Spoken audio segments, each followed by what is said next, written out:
All right. Good evening, good afternoon, good morning, and welcome to the stream. I hope this still works because I haven't been here for a couple days. I do apologize. We are playing some Kerbal. I'm going to check and make sure audio is working. Doo-doo-doo-doo. It seems to be working just fine. All right, let's go to game here. All right, let's launch CCAN. Uh,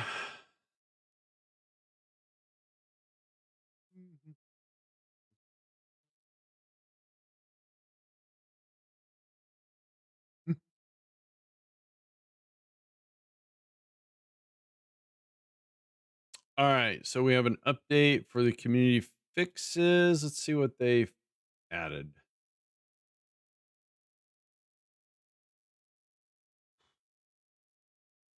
Well, all right, let's go here. And okay, uh, um,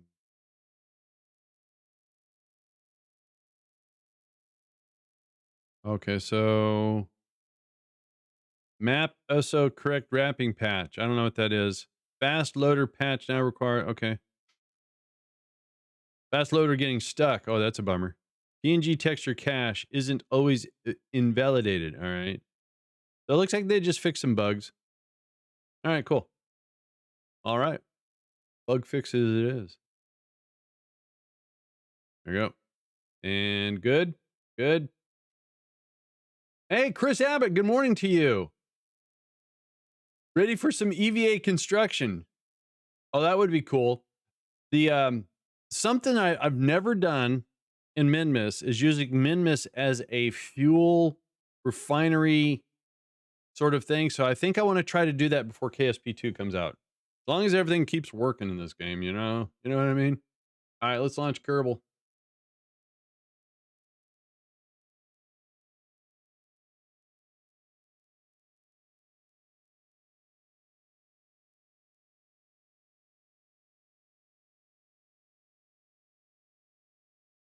The the when I built when I built a version of the Mir space station, Kerbal had a lot of issues with joint reinforcement. So I used a mod called Kerbal Joint Reinforcement, but because how the mirror was designed, Kerbal Inventory, Kerbal Attachment had struts that you could put externally. Now you can do that now with the EVA construction, but I tell you, it was a huge help keeping things from wobbling back then.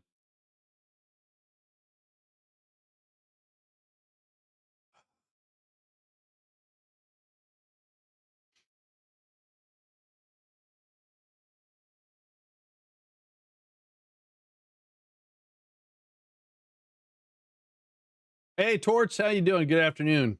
So for those that haven't been around or haven't chimed in, I have been posting pictures of some progress of the what I call the project site, the house. So we got rid of the lower kitchen cabinets. They are gone. Discovered some minor issues, and Thursday that's all going to get fixed. We're going to get a new. We have to replace one part of the subfloor, and we're going to get base cabinet on top, and then the cabinets are ordered. So it's going to be about a week until the new cabinets show up. And then I was talking with Alex, and I took the doors off the upper cabinets, and initially, and we're still thinking about it, is keeping the original upper cabinets because take the doors off, you sand them down, you give it a nice paint, you get matching doors for lower cabinets, and they work. But we got such a good deal on the lower cabinets, so we're going to see if we can get a good deal on upper cabinets, and that way they match. But tomorrow, I will be pretty much finalizing the prep in one room, kind of a small room, and I might even start painting it tomorrow. All right, let's see here. There's our herbal career.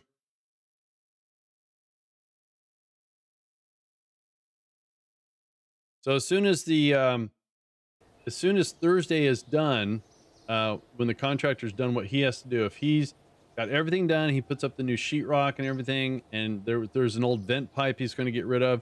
Once he gets all that sheetrock up, I start going through and filling in holes, patching, sanding, and then we rent a paint and we paint that whole room. And then we get our new kitchen cabinets. Oh yeah. All right, so we got a lot of science from the guys going to and landing on the Mun. So let's see if we got everything we need. So we got our science lab. That's good. Oh, that's right. Yeah, we got science from this here. Ooh, that's cool. Is there anything down here? We need the big solar panels. Congrats on the cabinet deal. Yeah, it was a really sweet deal. I mean, they're good cabinets. The person that's doing this is an associate of an associate. So you know, we reached out and got some estimates just to let you know. So the average handyman, without the cost of the doors, was going to charge about $300 to $400 per door just to install. And that means, you know, taking out the old one, new jams and seals and all that kind of stuff. This crew, $200 a door. And it wasn't an easy task, but it was a task that they had no problem doing. Like, for instance, the back door is surrounded by all brick. One side of the house is plumb, the other side is not plumb. So, you know, you don't want the door to be like this. So if I want to get this, that's going to cost 300. All right, that is a needed. Nuclear, no. What do we got here? No. Ooh, big battery. Nah, we don't need the big battery. Ooh, more snack containers.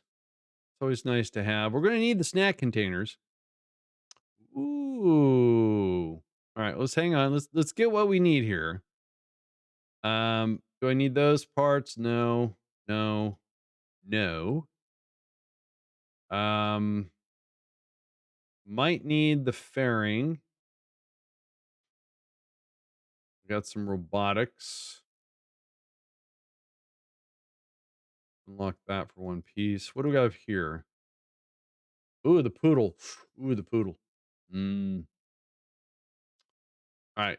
We're going to do some heavy lifting. So we're going to unlock the mainsail.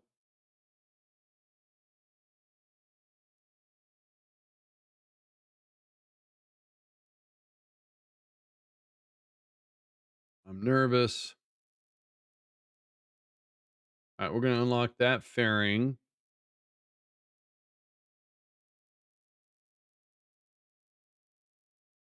All right, so we got to get the science lab up there, get some science to it, and start generating some science. And we're going to use this to unlock stuff that we need. So, I mean, wait, we don't have anyone in orbit, do we? I didn't leave anyone in orbit. That would be bad. No, we just have our relays. All right. Oh, speaking of relays, so if we're going to do this around Minmus, we need to deploy, since we're going to send up our modules unmanned, we need to get some relays. So that's our first business. We need to get some communication around Minmus. So in theory, anything you send to the Mun, you should be able to send to Minmus, in theory. So let's take a look at relay. I know how to spell it. So we don't have a... Did we send the Kerbin and just rename it? Probably.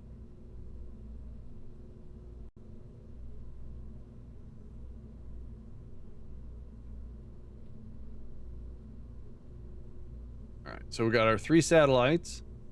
We have our delivery system. Let's take a look here. So right off the bat, I want to... If we're going to go to Minmus, I want to have a little bit more fuel in the tank. Let's get rid of this. Rid of this. What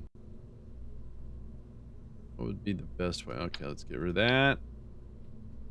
Get rid of that. Oh, geez, that's not what I wanted to do. That off. There we go.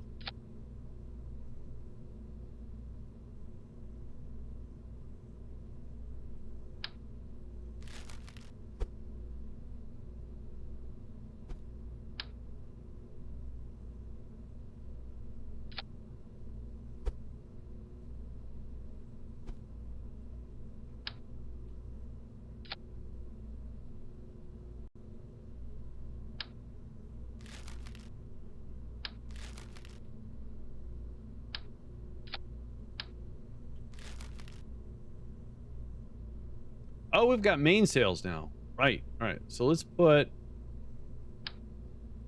that there. Let's get rid of these. And we're going to use mainsails. Yeah. All right. All right. So grab this.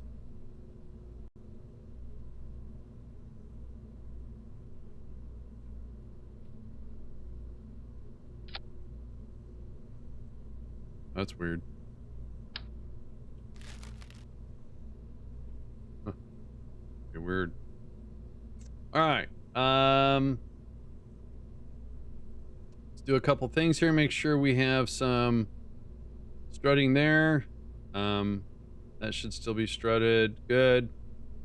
All right. Let's speaking of strutting. Wait a minute. What does that do? Oh, you can have different color struts. No way. I didn't know that. All right, so we are going to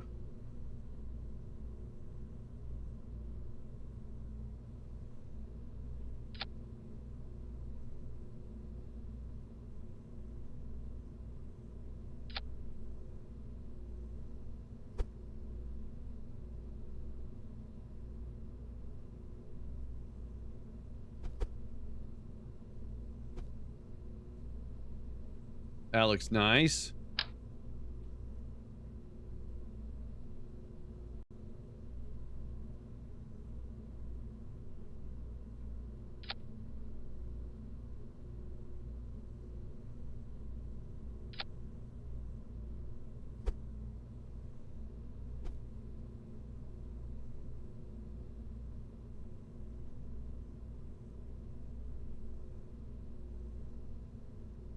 Cool. All right.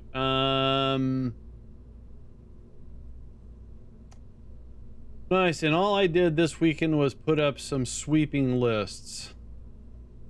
You know, if you were productive, you were productive. Now I did what did I do? I had to swap out a toilet seat. Then I had to do something extreme. So the cabinets, it's very interesting. So the prior resident, I guess, had no clue that one of the crawl space vents had been not properly installed for I don't know how many years. That crawl space and vent gave critters access to the crawl space, and for the most part, the only problem with that was I came across a dead possum that had been there for a while. So long that when it expired, the plastic that we have on the ground to keep everything dry, I had to cut away part of the plastic to get the remains out of there. Yeah. We don't know the full history, but so usually when you have a house, you have a frame, and then you have some sort of a subfloor, whether it's a certain plywood or whatever you use. You have a subfloor, then you have a floor that goes on it, and it could be your carpet, your linoleum. You could have a pad, then a floor, whatever. The entire house, the original house, which was a square, was all hardwood, everything.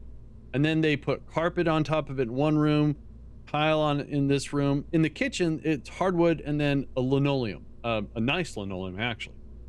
But the hardwood only goes up to a certain part, and then the cabinets, the full length cabinet, they didn't put it on top of the hardwood. They put it just on the subfloor.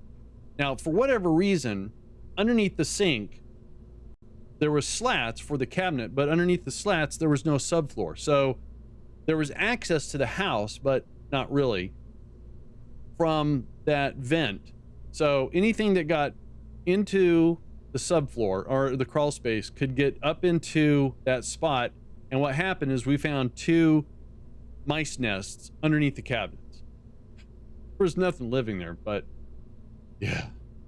Anyway, so for the last couple of days, I have been on carcass removal. So, hey, so Oh, look at that. There are different colors there too. I didn't know that. Anyway, so I got that vent is not a problem anymore.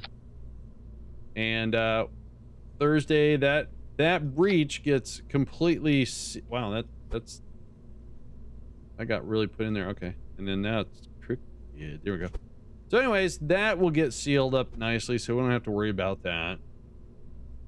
And just in case, older houses often use unannounced you're right, you're very right. So I actually have a motion camera sitting at the, we covered the hole, but it's not completely sealed. So just in case something decided to, because field mice can squeeze between the we have legitimate vents for the subfloor, or I'm sorry, for the crawl space, but little field mice can get in there. So, but just to make sure we don't have any new unannounced. Now, I haven't seen any bats, but I know Alex's brother had bats in his attic, flying rats. So anyway, so no unannounced visitors in the last couple of days. And then, like I said, once we get in there and seal that up, we have budgeted to have the home has a very nice HVAC. So I don't know if anyone's familiar. It's a Linux install Belfry. It's a Linux HVAC, and it's a beast. It's a real good machine. But the ductwork is pretty old. It's that really rigid ductwork. It looks like a normal duct. It's not the square ones. So we want to get those removed and replaced with the floppy, newer state-of-the-art ones. The newer ones. And we got a quote on it, so we've set some money aside for that.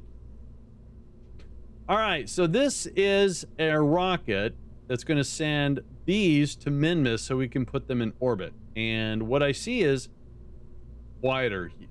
Yes.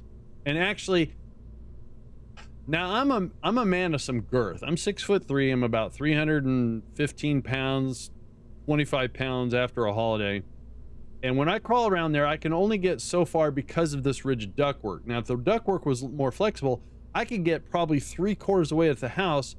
When they added on the garage and the extension, it's very close to the ground, and there's no way, unless you're someone that is like a contortionist. So, yeah. All right, let's see here. Let's dial these back. All right, we're going to leave those maxed. We're going to dial this back. About there. All right, so let's see here. According to this, we'll have the boosters for over a minute. Our thrust to weight ratio stays consistent. And that is more than enough fuel to get us to orbit. We might even have enough to get us to Minmus, so our delivery system doesn't have to use any fuel.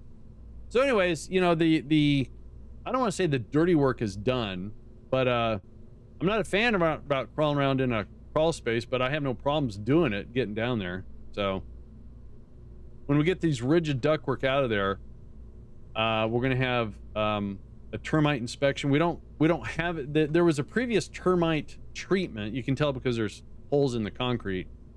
But we had Terminex come out yesterday and said, you know, it's dry. That's good. There's no foam insulation. There's no insulation covering anything. So he was able to see all the structure.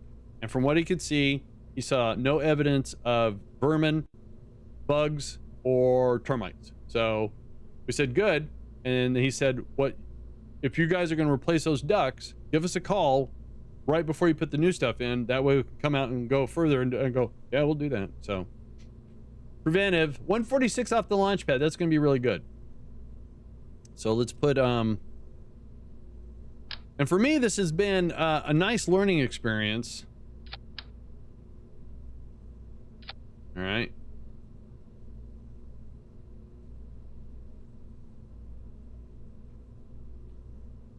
All right, let's see what we're going to do here.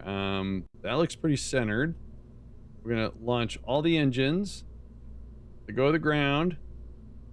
Get rid of the boosters. All right. This has got communication on it, so we'll be able to, if we need to, we can stage this off and get rid of it. So we're going to call this Not Minmus. Minmus. Oh, good. Glad it said that. Let's just double check. Good. And good. And good. All right. Let's go do a little rocket launch, shall we? Can use yellow tongue to thread to areas you can't crawl. I don't know what that means.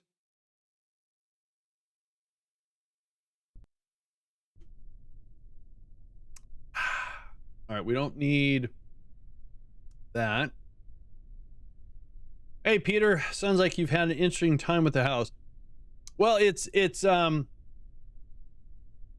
older house, but like I said, the nervous system, as I call it, the electrical and the plumbing's been completely ripped out and completely replaced with all new stuff. In fact, I didn't post it. Actually, I think I did. I had oh geez, sorry. I have a picture of the old sub panel and the new sub panel. So the old sub panel I actually pulled out of the wall yesterday, and I'm gonna clean it up and repaint the exterior, and we're gonna put it in some sort of a frame. But it's really cool looking. It's got the breakers that you pull out that got big fuses on them, and then it's got the glass breakers also. So it'd be nice if I could find some sort of way to rig it so I could flip on a switch and some lights would light up inside them. But it's really cool. So I did that yesterday. And just, when you're painting a room, or when you're about to paint a room, it's not exciting, right? You're going through and you're spackling or mudding cracks, you're putting caulk in areas and stuff like that. And then you got to wait for it all to dry. Then you go through, knock it down, sand it, and then you always think you got everything until you spot one more thing, and then you deal with that. And like I said, Thursday, I think I should be able to finish everything, because we had him fix some crown molding that had come loose, and it came loose because the room settled a little bit. So he just didn't replace it, but he scried it so it would slant with the room and look nice. And now all the molding matches. And since that room's going to have carpet in it, we pulled up the crown molding at the bottom, so it wouldn't make any sense to have it covered up by carpet. But had a jam window I had to and the windows are, so normally you have a window, you just, you unlock and you open. Well, some of them have got the pulley system. They have ropes on the side, so when you pull it, it has a weight that helps. And this room that I'm working on, one of them is like that, and one of them is a little bit more modern, but I couldn't get it to slide. I could get the top to slide, but I couldn't get the bottom one to slide. And I finally said, I don't know what's wrong. And I even squirted Teflon, or WD-40, something like that, down. And I just went, darn it. And I banged my fist on it, and then it slid up. So all else fails, right? All right, so let's put this guy about 125 kilometers up. Everything looks good. Ooh, look at the main sails. Cool. And I needed that because the wear and tear on the windowsills, the wood is fine, it's just that the paint needs to be persuasive maintenance, yes. Percussive, yes. The reason why I even thought about doing that is when I was taking off the old storm doors or screen doors, some of the screws were so old and rusted that when you try to back out and you start rounding it, I found it better to try to go in to kind of break it loose, and then back it out. So there's our gravity turn. So I thought, hey, maybe I could do this with the window, and sure enough, it worked. So that allows me to get to the inside of the sill so I can sand that down, because the paint, if I put paint on top of this chip paint, it won't stick very well. All right, booster's getting ready to go bye-bye. There we go. All right, we're just gonna leave that like that.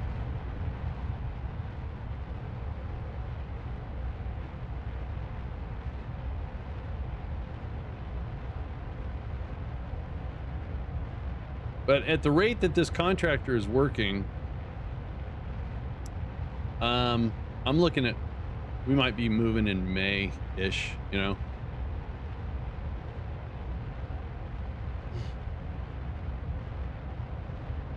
Why do I have parachutes? Oh, I still have a stage that's got parachutes. We've gotten rid of those.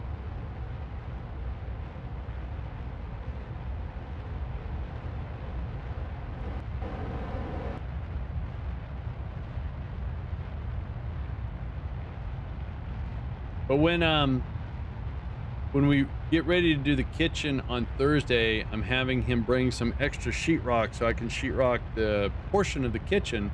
And then hopefully I can start filming some of my solar project for you guys. Oh, something not strutted properly.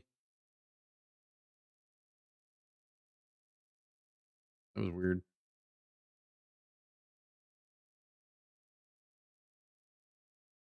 684 to get into orbit, and we got plenty of gas in the tank.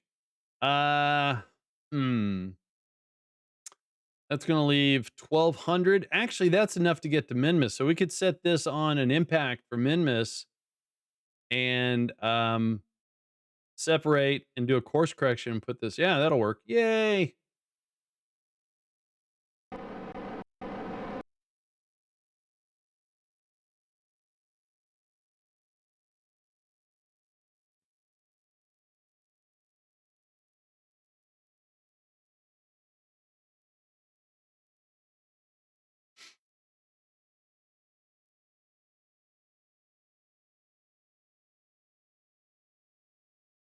But I got a blister. I mean, you can't see it anymore. I got a blister of taking all the cabinets off the upper, or all the cabinet doors off.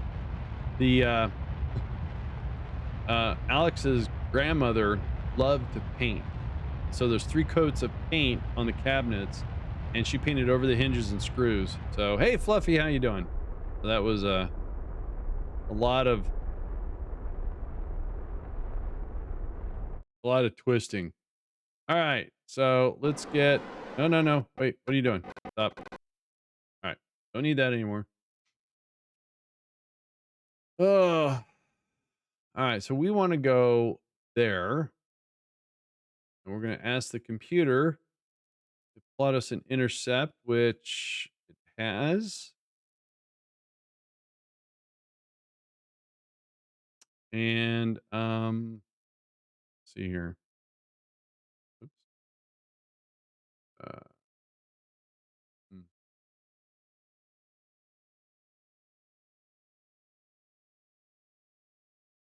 So let's see here. If I do minus,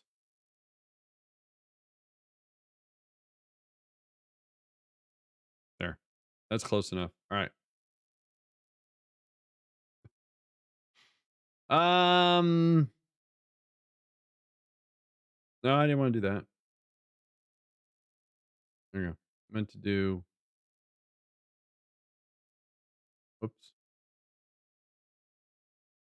Try that again.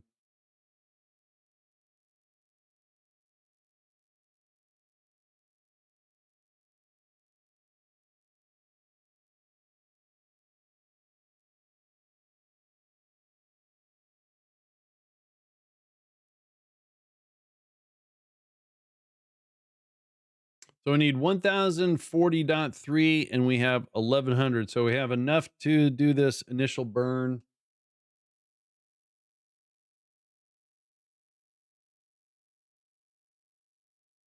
One sec, guys.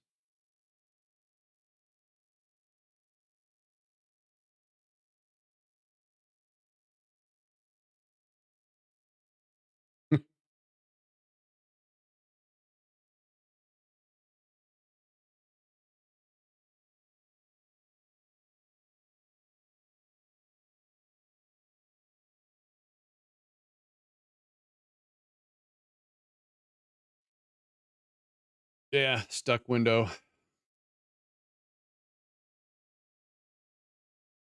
And we're going to also have this gentleman frame up a full bathroom in one of the rooms. We're going to cut it basically in half. Hey, CF, how you doing? So that's going to be nice. All right, here comes our burn towards Minmus.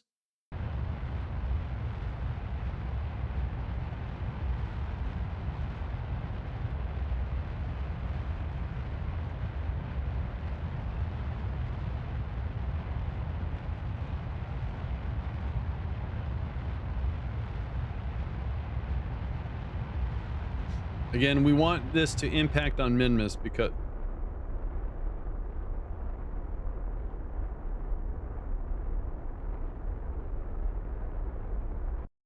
All right, stay right there. No, no. Stop.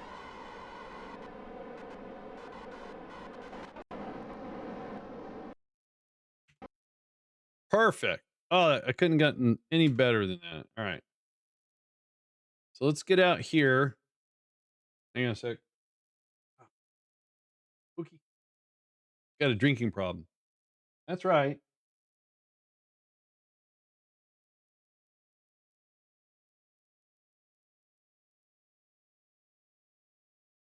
All right, now before we lose...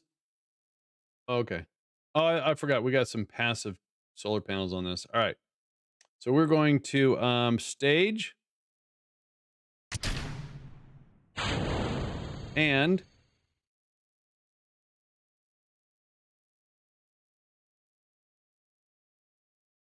so that stage is going to impact on Minmus. Yay. All right, good. Oh. All right, so this one, we need to do a little course correction. And we're going to do that course correction right about here. Otherwise, we'll impact on Minmus, and I don't want to do that. I want to put these out at about 400 to 500 kilometers. So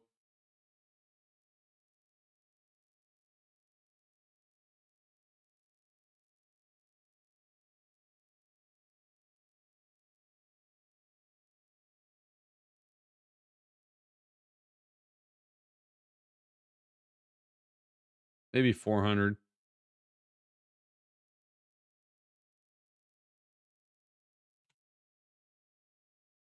Yeah, I always do retrograde. And my answer is why? I don't know why. My answer is because that's how the Apollo program did it.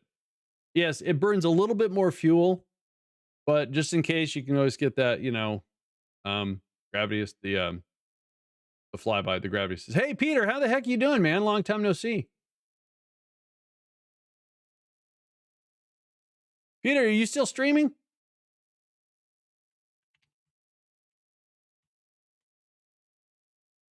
Ooh, Factorio. That's a game I'm not good at. Oh, I'm doing swell. I'm just giving everyone an update on the house project. Guys, do me a favor, go give Peter a follow there, would you? He is good quality streaming material. That didn't sound very nice, but you know what I mean. All right, let's go out to here.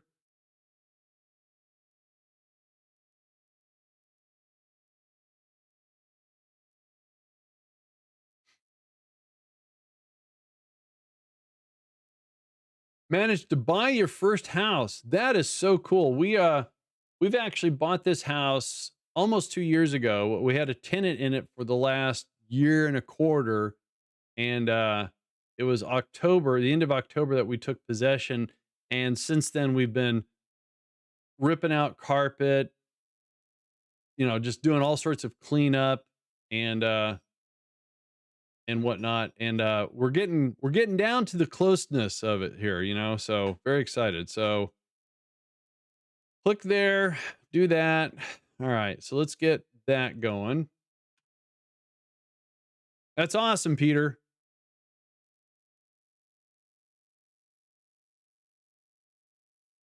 Check out what I 3D printed. So if you're a Batman fan, it's a Batman logo or Batarang, and it's articulated. It wiggles.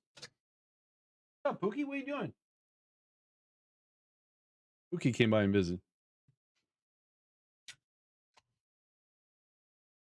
Yeah, Alex's brother is a Batman fan. He just read the Three Joker story, and he said the actual ending of that story was he did not see it coming. I go, that was a great story too.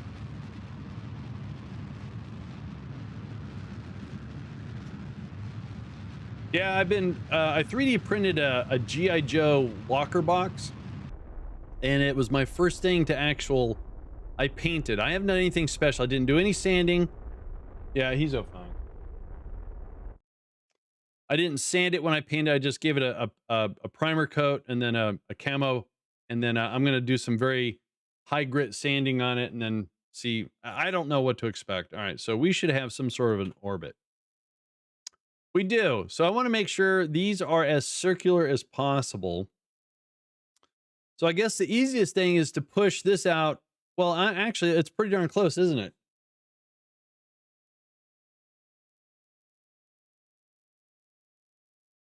I think so. But let's point prograde and let's get our RCS adjusted here. Let's do let's do 5%, I guess. 5 units, whatever it is.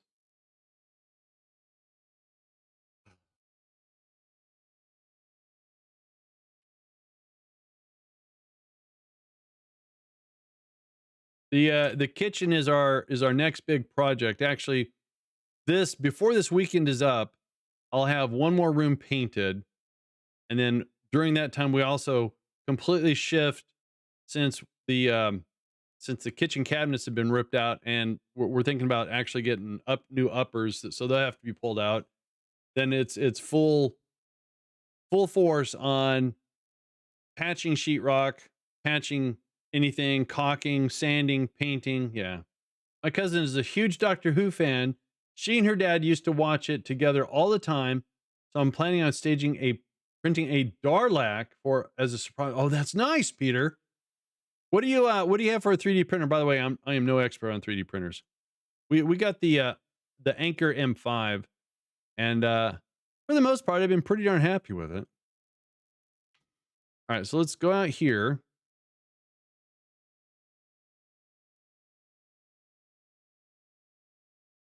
Do, do, do, do.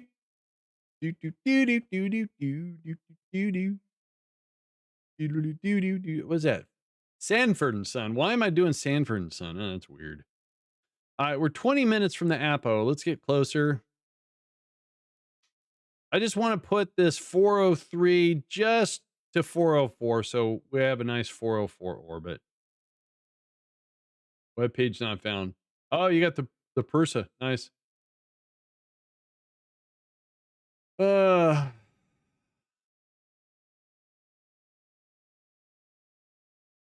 all right, let's get within 1 minute. Let's let the craft settle down, and then we're gonna use RCS to push the PE out.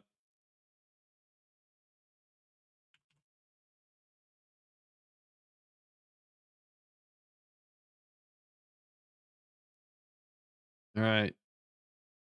RCS is on.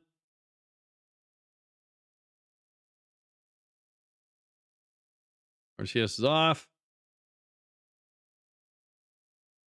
That was weird.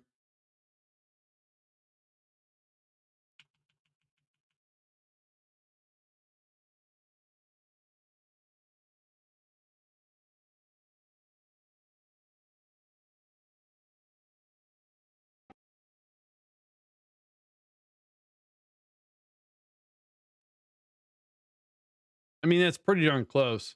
I think I'm gonna go with it. Yeah. All right. So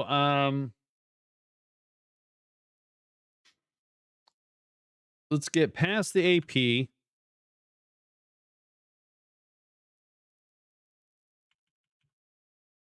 We're going to deploy our first satellite.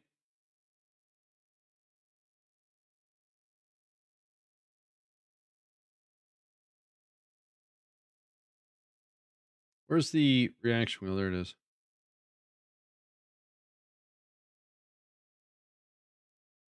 All right. It's all good. All right. A little quick save just in case something blows up. All right. This one we don't do anything with. It just sits here and looks pretty. But what we need to do is give it a name.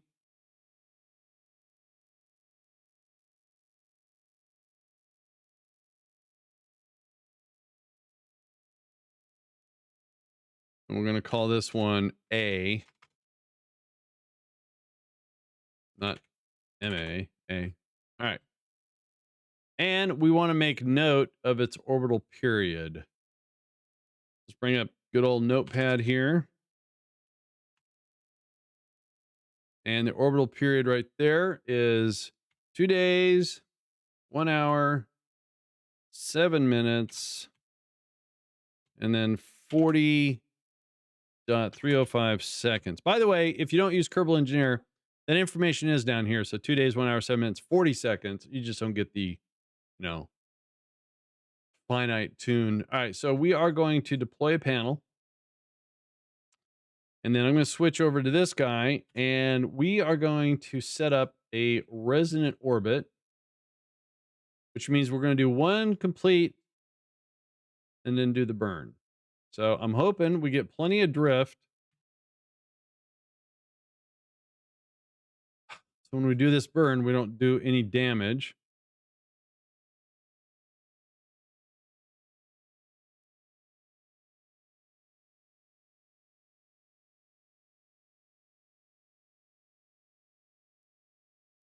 See what happens.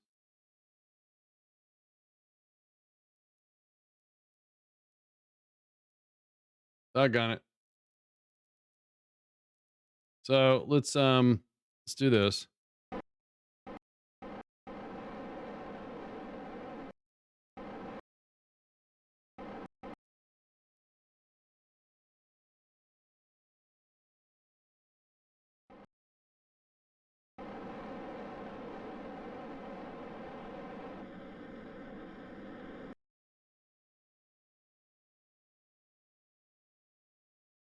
It doesn't really mess up our deployment.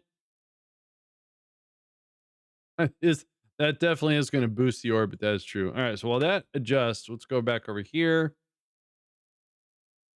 That one extended. All right.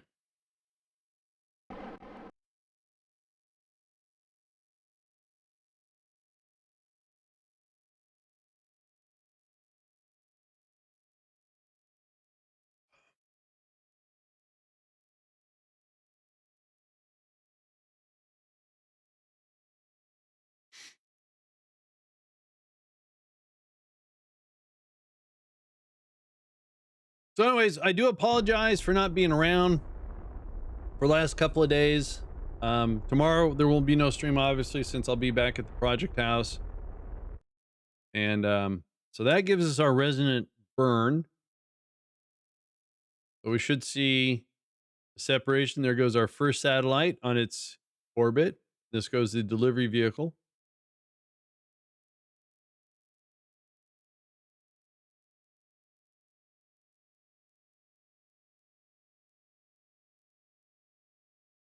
Smooth deployment. Well, thank you for that. All right, so let's set this back up on Prograde, and we're going to deploy our next one. Now this time, this one has to do something. So we're going to turn on the engine, and we have to change its orbit to match the altitude of, we're doing 404, right? It's not 1400. All right. So let's get over here. Some nice separation from the delivery vehicle. Hopefully we don't smack into it. All right, let's deploy our panels. Rename the satellite.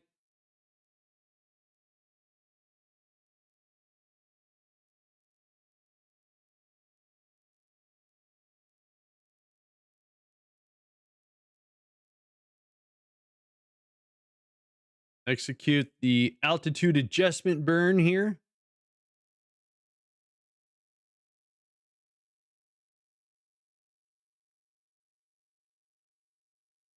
How many days until KSP2, guys?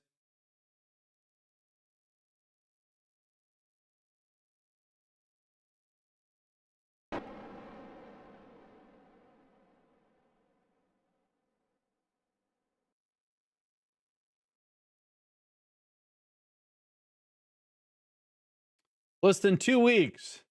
Well, let's count the days here. We have 1, 2, 3, 4, 5, 6, 7, 8, 9, 10, 11, 12, 13, 14, 15, 16 days. 2 weeks is coming Friday, yes. I started a new save last week. Jeb died because he refused to turn the butt of the capsule into the wind and nose dived into the sea. Oh no. Val died because she decided to land on the mountain edge and use the chute to slow her slide down. SAS always helps that on the slides and the rolls. All right, so this we need to adjust the RCS 0.5 and we need to get the orbital period to match. So 2 days is good, 1 hour good, 7 minutes, and that needs to be 40 instead of 3. So RCS is on. 40. Oh, that's too much. So if we hold down cap lock or press it, we get fine tuning.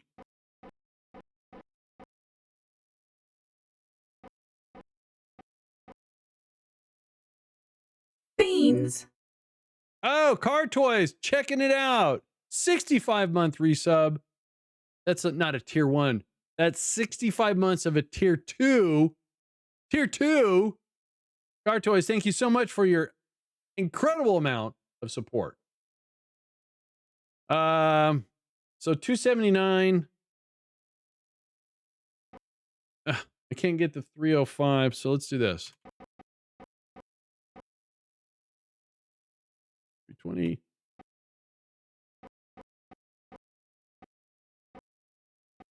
Uh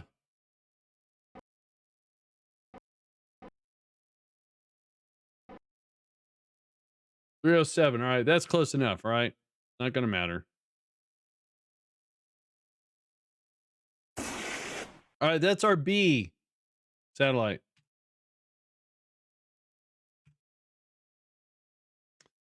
Let's go to our delivery vehicle.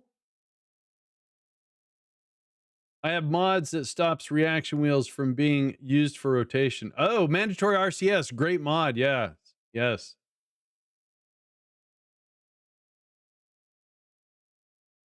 All right, so we're going to zip up here again. Then we should see the B satellite go on its way. Very cool. Do you also use I think mandatory BCS persistent rotation. Whoa, that makes it challenging. I've used that mod once. There's another one that has to do with you have to take monopropellant on the capsules because when your pilot or when people go EVA, they leave with a filled tank, but when they come back, they get refilled from the supply of monopropellant that you have in the capsule. That one I found to be extremely challenging.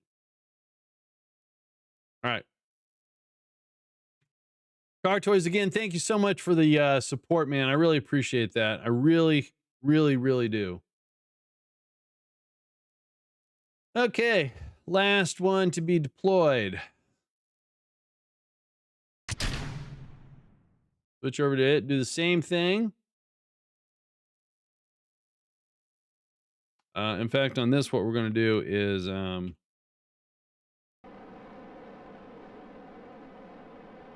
so the big question, does Linux Guru Gamer have his advanced copy so he can get all of his mods ready on day one to do a Linux Guru Gamer day one mod patching? I don't. I think, to be honest with you, I know probably about 3 or 4 people will get copies. So EJ, Matt Lau, probably Scott Manley, some other people. Also, good morning. Happy Wednesday. How the heck am I? I'm doing really good. Really good. All right. So we're going to switch over to here. Turn this engine on. Panels out. And this a new name.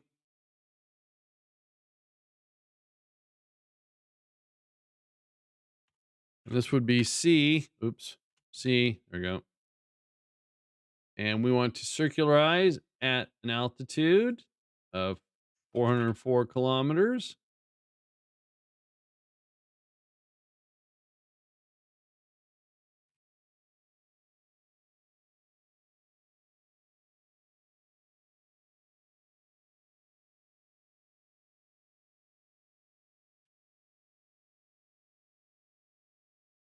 Uh-oh. We're not going to hit that. We shouldn't hit that. Yeah, just passing along an update on the house project, as I call it. A lot of jungling of resources and time.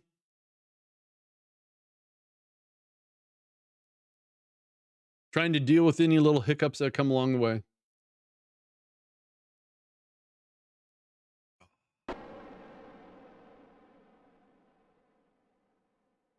It's a busy month too.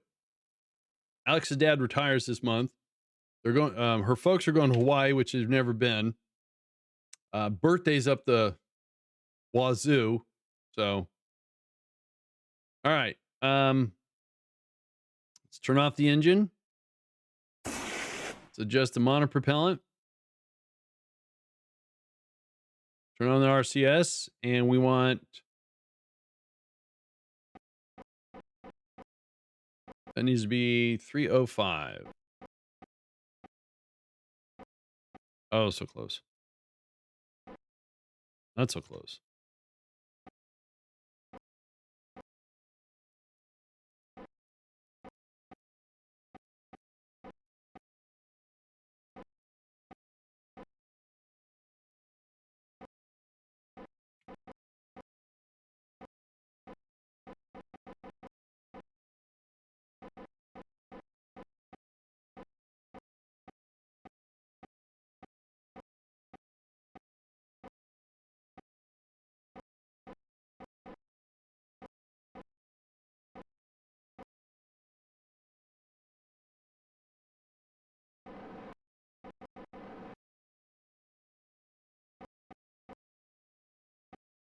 All right, 310 it is. All right. So now we should have a nice little communication network around Minmus. There it is. Looks nice. Good morning, Saturn. How the heck are you today? Now let's go to our delivery vehicle. Point that thing retrograde.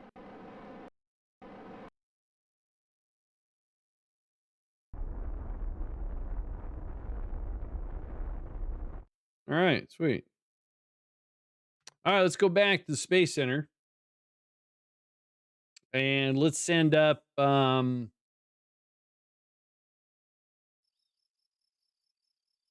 let's use the same lifter and see if it can accommodate the mobile processing lab. But first let's put the lifter as a subassembly so I don't have to do anything weird. All right, so what do we want to do? This is our lifter right here. So let's make that decoupler root. Actually, no. Let's do this. Then let's separate that. There we go. Then let's make that root. Uh-oh. There we go. That's better. All right, then let's go. Buka. Dude. Oh, we're all doing good, Saturn. Thank you so very much for asking.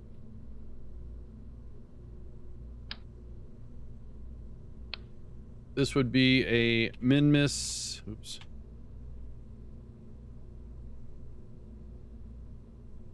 What's wrong? Huh? You want to say hi to everyone? You want to come up here and say hi? I know you don't like the light. Here. No. How you doing, huh? Huh? You okay? Hmm? You doing good? Oh, oh, he's a big kitty. Yes, big kitty cat. Oh, he's spoiled. Oh, he's spoiled. Hmm? Yeah, you okay? All right, here you go. Here you go. All right, he's fine.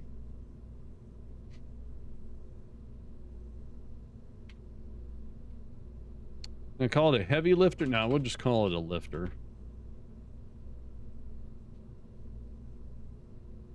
He wants attention, but he doesn't like the lights.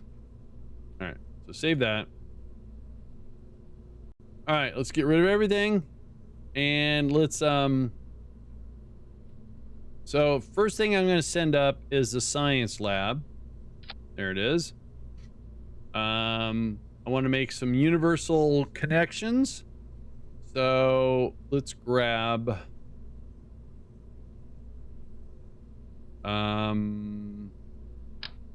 that's too big. Grab this thing. Perfect. And what I was finding interesting is that if we use, so let's see which one looks better. So if we grab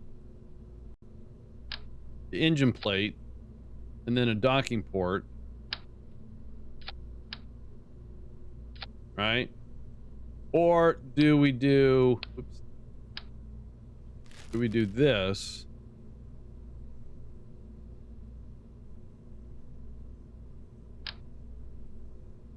Oops, not that.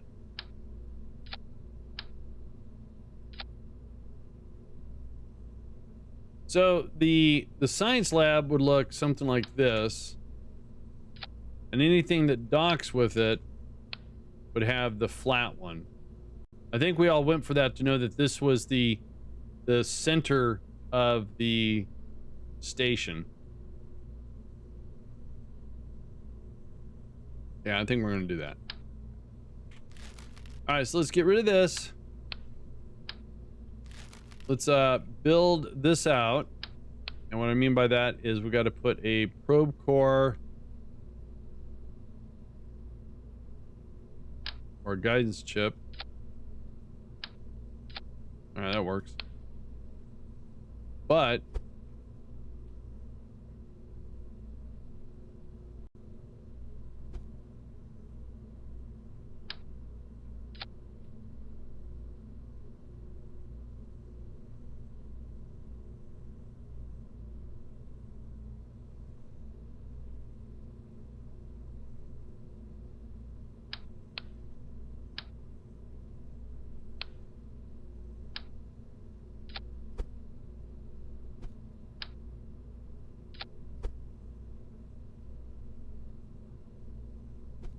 cool. All right. Let's get some batteries.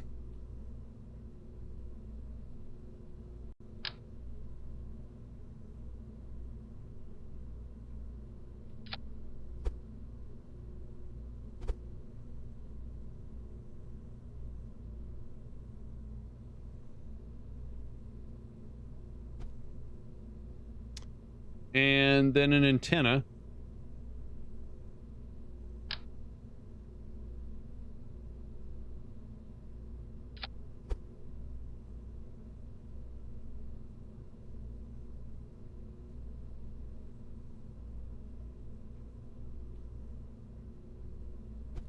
All right. Then we put this on top of there. So it has a way of being remotely controlled and battery to sustain it. The only thing that's missing, let's make that root, is I want to put the little monopropellant doohickey thingamawatchies on this thing.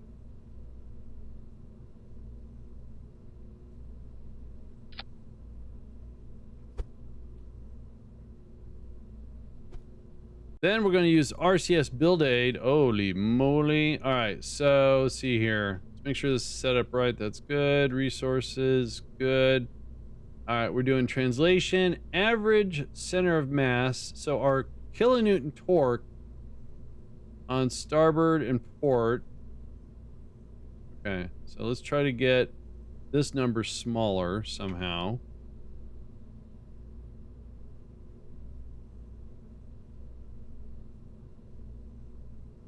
If I can.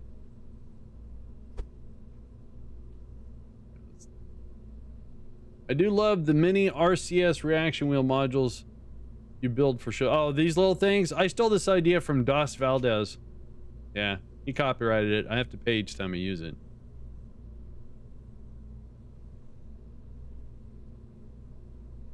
All right, so that's a big adjustment for starboard and port. Oh, that works even better. I like it. All right, so now...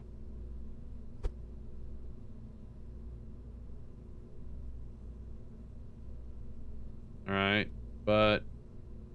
Okay, so very little torque. I like it. So now if we connect this, make this route again, copy this. This is probably going to break Kerbal. It does every single time. Yeah, look at the kilonewtons. It's off the chart. Should be balanced for some reason. I don't know why it's not.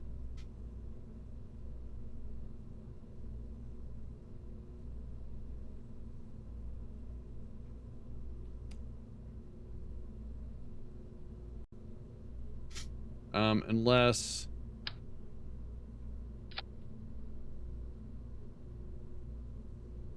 Oh, all right. So evidently I put that on wrong. The orientation was wrong. All right, yay. That's better. That's better.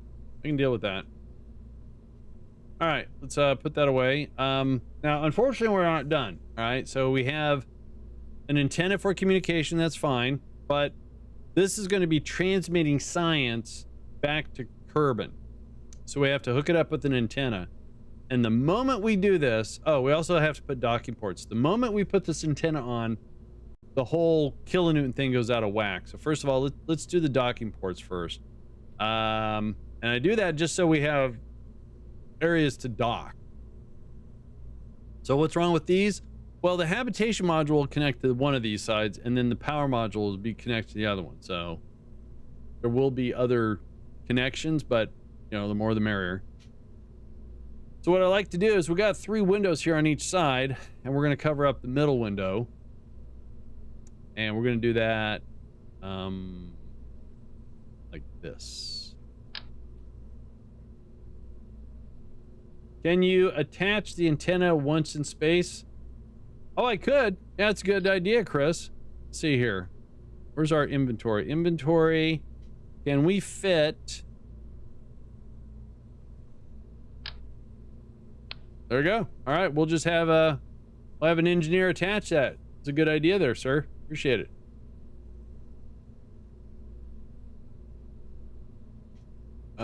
So to make sure this thing gets in the right spot, there we go. Perfect. Problem solved. All right, Chris, we'll send you out. So these have got RCS in them, and this is going to be we're going to use an RCS tank as kind of like a building block somewhere. That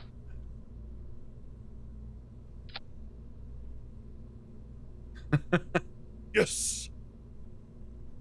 So this gives us, and then we're gonna lock this down so it doesn't get used. Then we grab a docking port.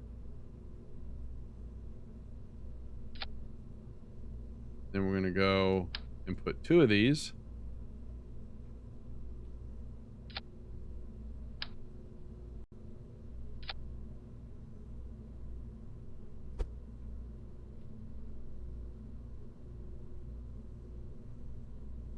And they still have 2 windows that can look out. So that gives us docking ports. And usually that does not mess with our RCS.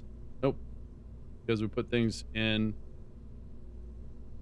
order. Now, this thing could die of lack of power for 1615. So to fix that is what I'm going to do. Just you always want to play a what if, right? So we want to go to here. We're going to grab the static solar panels, as I like to call them, static. We'll put these in a 4-way symmetry. Right at that big thick line. Put another setup here so we get the balance of weight. Actually, I don't like those there. Put these there. Oh, that works better. Nice and uniform. That looks nice. Now we're going to just leave them just like that, I think.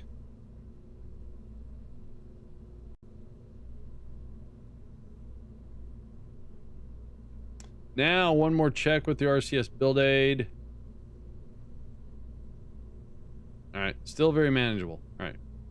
So this is going to be our Minmus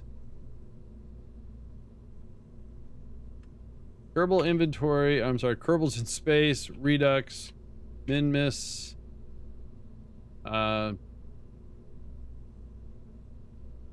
science lab, not lamb. All right, so we want to bring our lifter out. We might have to modify it, but that's okay. Most of the work is done. Hang on one sec, guys. Check something real super quick here.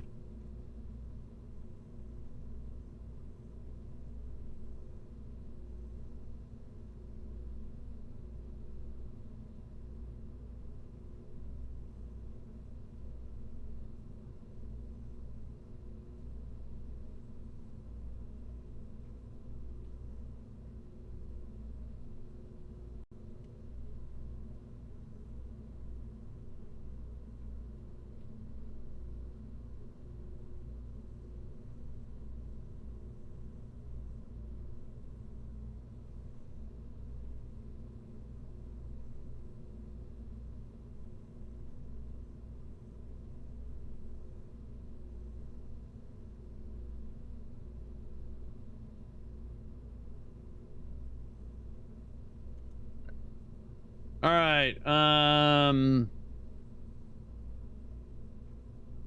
lifter, right, let's find it.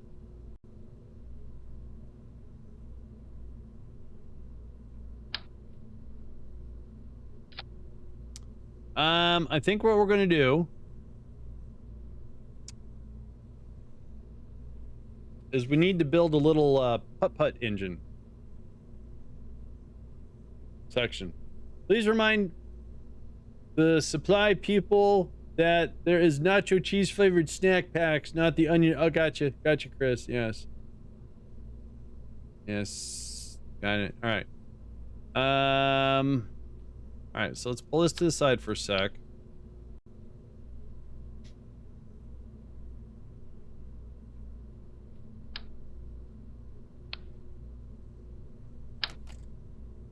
Oh, geez, Louise, what the heck happened there?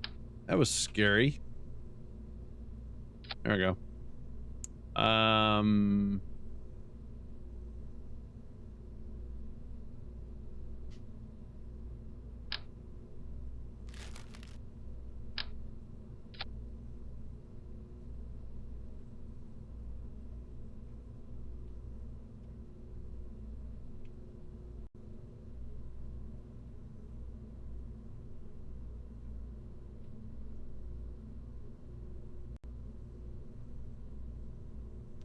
All right, we want a engine plate here.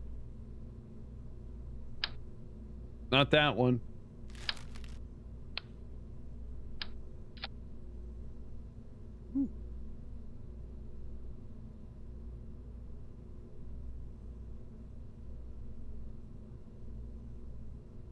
Hey, Gamer Circle. What has two thumbs, is named and launched his first rocket last night? Wait. I know the answer to this. I know the answer. You. Congratulations, Bert. Congratulations. That is awesome. You know, the very first time I got a rocket in orbit around Minmus, I like cracked open the tallest Diet Mountain Dew I had, and I sat back and it was nice. It was so cool. All right, so what do we want to use for? Let's see. So this is going to be around Minmus. I said that with like, you know, Minmus. Why would I say it like? Oh, let's see. Wow, look at that! Look at that little engine that could. Wow.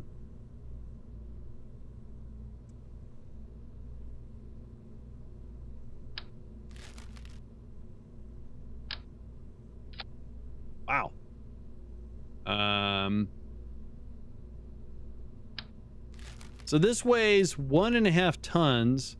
That weighs a half ton. So if we do 2 of these,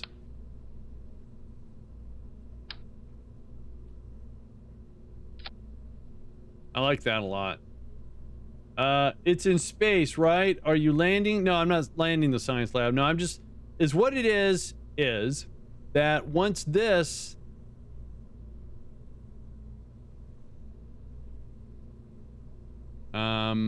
gets this into orbit, this section is going to take this to Minmus. So I think actually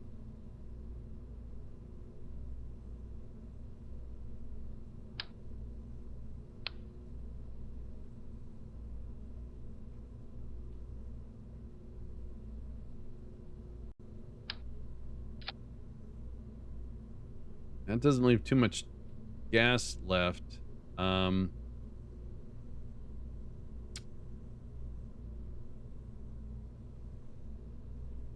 Well, first of all, the lifter goes in atmosphere, right? And then we need a transitional stage, which I think this will actually act as a transitional stage as well. We're going to look at the numbers later. What I'm looking for is an engine section that would be able to, after this gets this to the intercept, we'll be able to finish the orbit and whatnot. And I think this is going to work fine because I think this had enough gas in the tank to get our satellites on the way to Minmus. And then the delivery system took over, and that's what I'm doing here. So with this engine, with this whole thing right here, with all the weight, this gas, this weight, this engine gives us a 10.17 thrust to weight ratio, which is way over what we need. And we need about, if this can get us to Minmus, what I mean by that, the intercept, which is about 955 delta V, then we don't have to subtract that. We just need to subtract 300, leaving us about 1,000 delta V when we're at Minmus. So I'm looking at this at Minmus, and this is the Minmus numbers I'm looking at. So I'm looking at our thrust to weight ratio and our delta V, non-atmospheric, because we're going to be in space. So yes, vacuum. I think it's going to work out okay. Yeah, it's going to be fine. Just as long as this can do what it can do, and we got to put a shroud around this too. All right, so one thing I didn't do. Well, oh, I'm glad we want to put this to a 20%. Okay, that's good. Wait. So this should have a heaviest. This should be grandparent. That should be grandparent. Good. All right. So what I need to do is take this off, get rid of it since we made changes here. Make sure the RCS is still okay.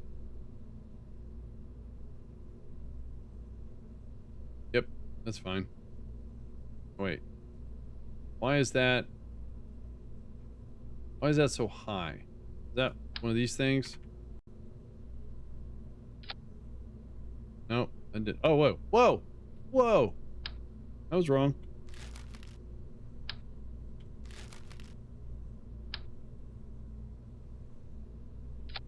That's better. That's what I was looking at. All right, cool.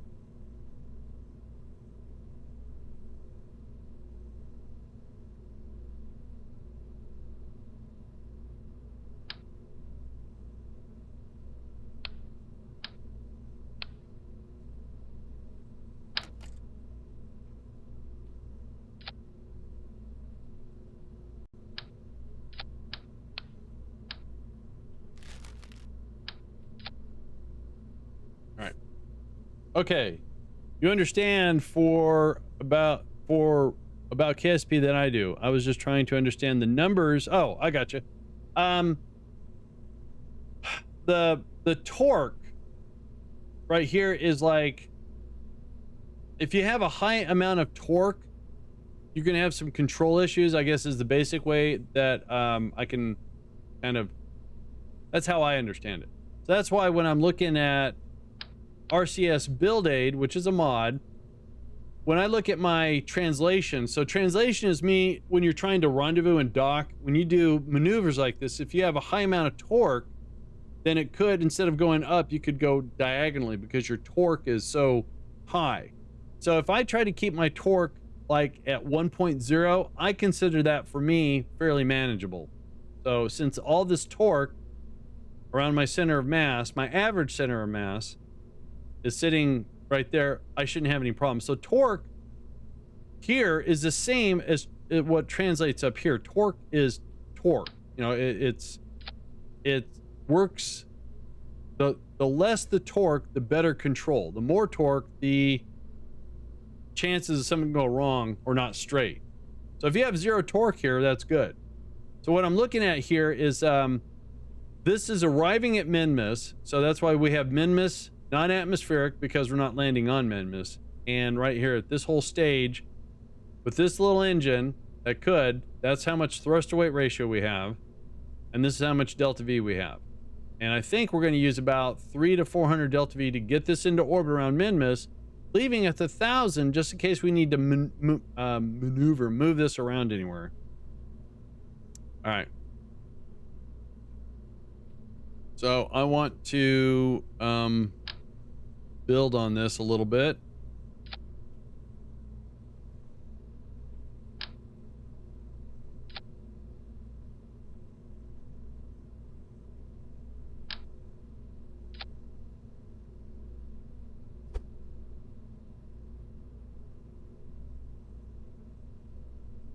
All right, it's nice in the middle. All right, so now we have a way to control this, but then we want to make sure we can communicate with this, so we put a little antenna.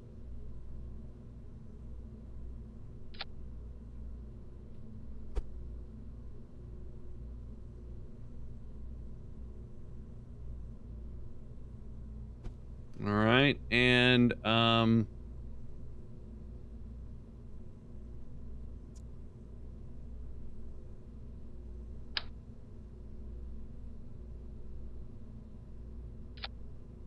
these are mainly on here just to help with control. Oops, I didn't mean to do that.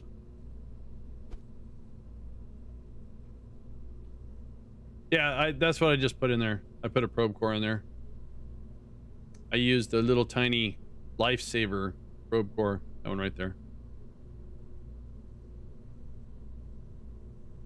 Yeah, if you're doing anything unmanned, you need some sort of a probe core, whether it's a guidance chip. That's all right. Yeah, I put I'm using that one. So any one of these is a command module, right? But these need people in them.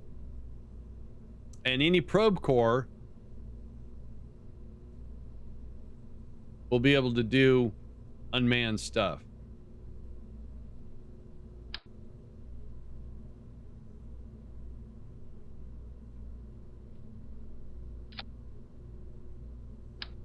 I'm having some mouse issues today.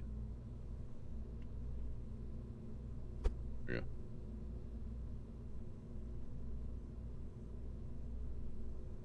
All right. All right, that is our science lab. Boink, boink, boink. We need to put a decoupler. Needs to be on that section. So we're going to get rid of this section.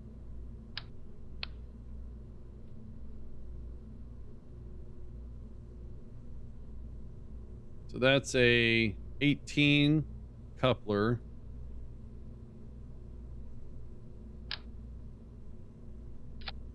Then we need a fairing. So actually, smaller coupler would have worked. We don't need the shroud.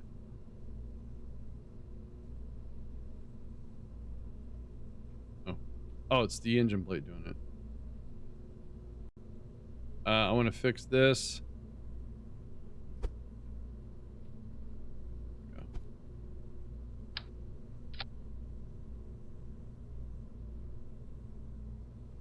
Then we put a too small. We just unlocked that one. Nice. All right. So on this thing, we want to do. I like doing clamshell with 4 sides. Crank this up to 600. Don't need the truss. The I'm looking for. Oh, here we go. There we go. Now, build the fairing.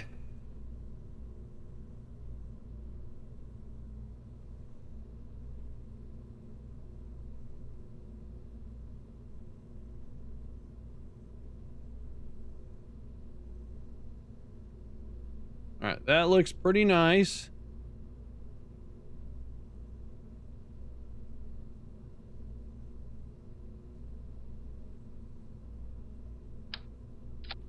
That does not look nice.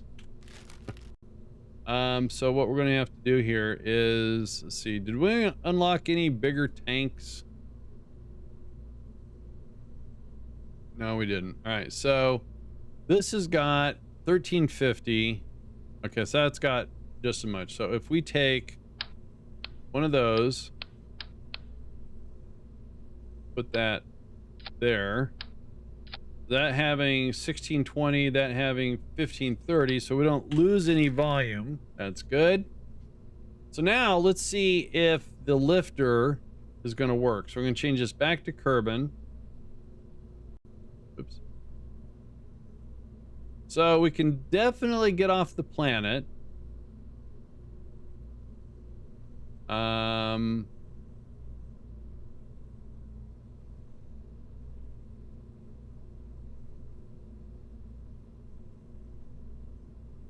I think this is going to be able to get us to Minmus. If not, then we'll have to use this fuel. All right. Let's give it a try. See what happens. I mean, there's no Kerbals on board, so no one's going to die. All right. Let's try it.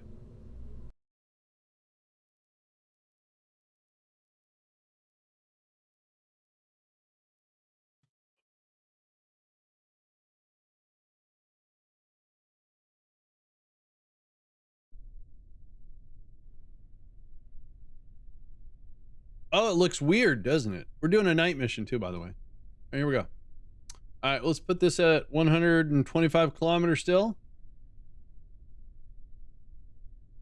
There we go.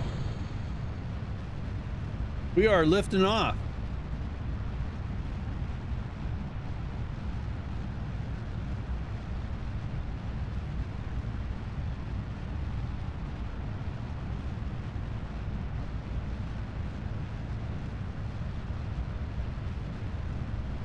Yes, yes, go, go, go, go, go. Go.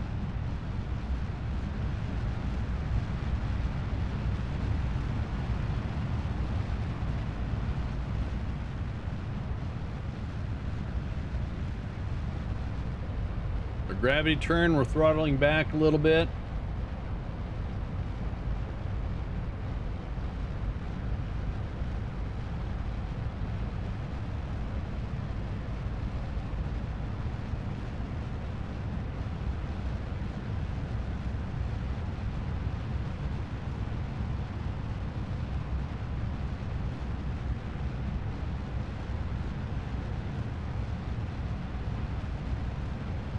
All right, here goes boosters. Nice.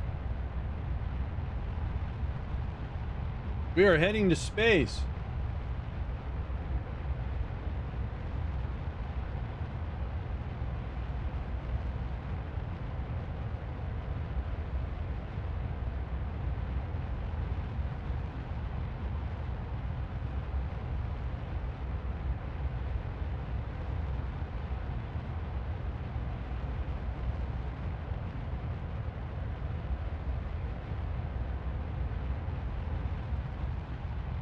All right, getting ready to deploy the fairing since we don't need that anymore. I do it right around 40 kilometers. There we go.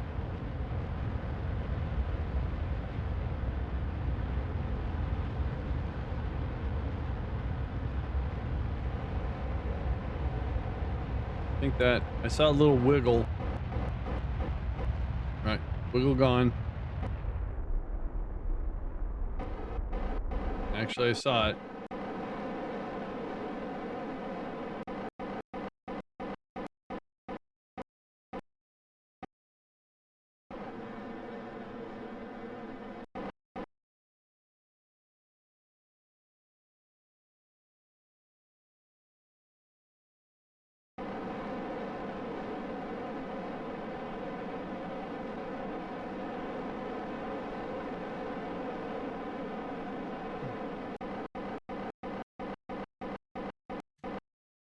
That's annoying.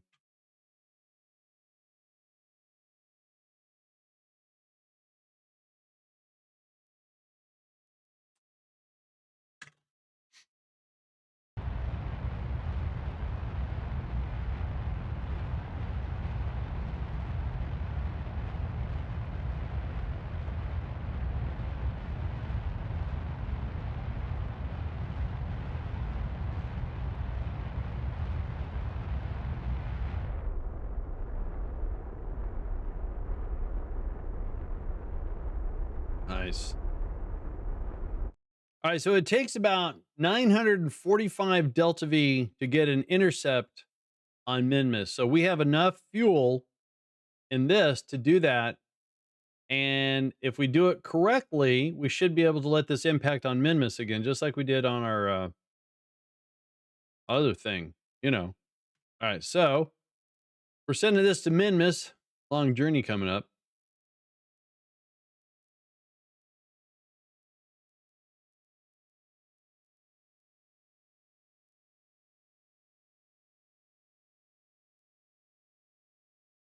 Oh, that's perfect. Exactly what I was looking for. Uh-oh. Missed our burn time though. Uh okay, that's barely enough fuel.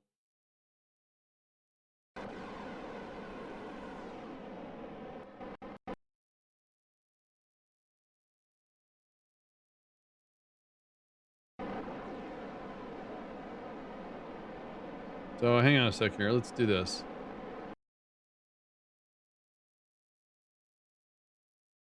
All right, hang on. I don't like that. Let's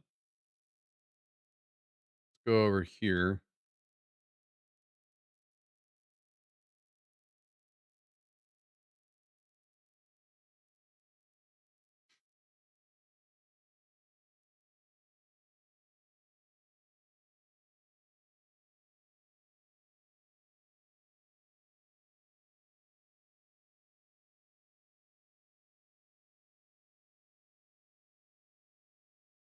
So weird. Why is the burn time in red?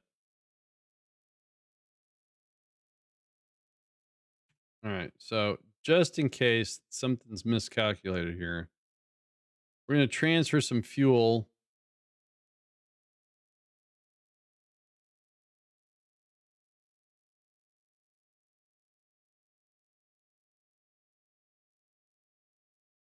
All right.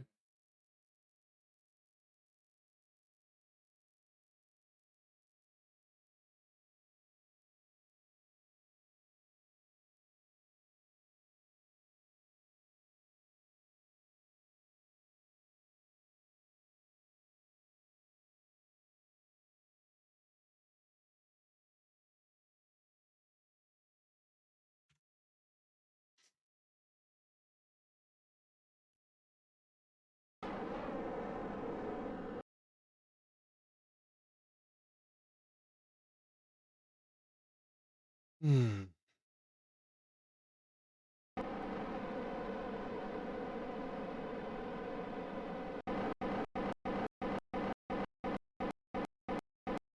Stop.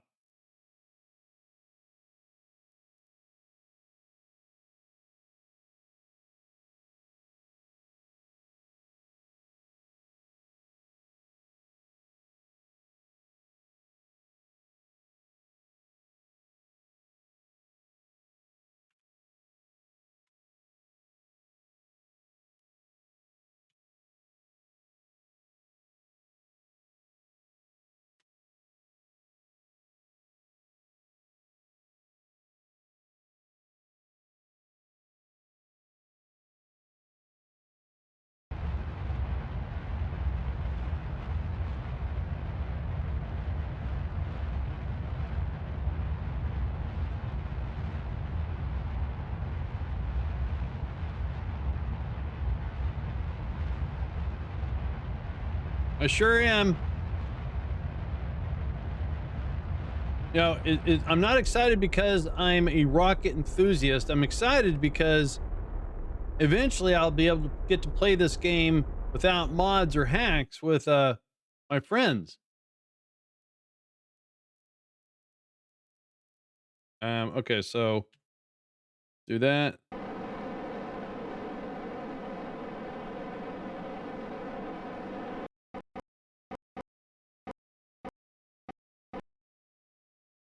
Yeah, I think multiplayer will be a year outside of early access though, to be honest with you. All right. So, fuel. Let's transfer all the fuel back.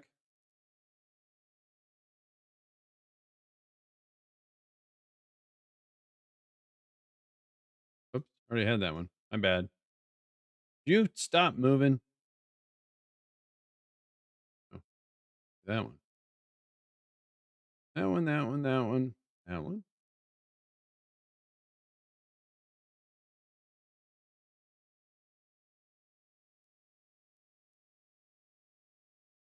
Then always say is in, then in. We're going to get the components for the Minmus science station um, out there, get them rendezvoused, connected. What I want to do is start any and all science that we get. I want to send to the science lab and have scientists, work on the data, get their little beakers out, percolate information and whatnot. Old Grumpy, how the heck are you doing? All right, so the tank is full. We still have a little bit of fuel left over. Then once we get that set up, I want to see if I have time to set up a mining installation for refueling. Look at that. All right, so now this is going to impact on that, which is fine. So what we're going to do is get out to about here.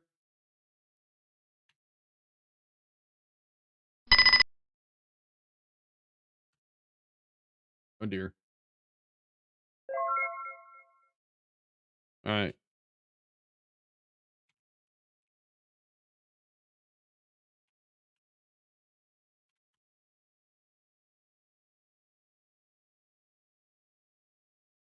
All right. Looks like we are back. Sorry about that. Looks like the internet dropped out for a half a click there. Hope everyone just refresh your browsers.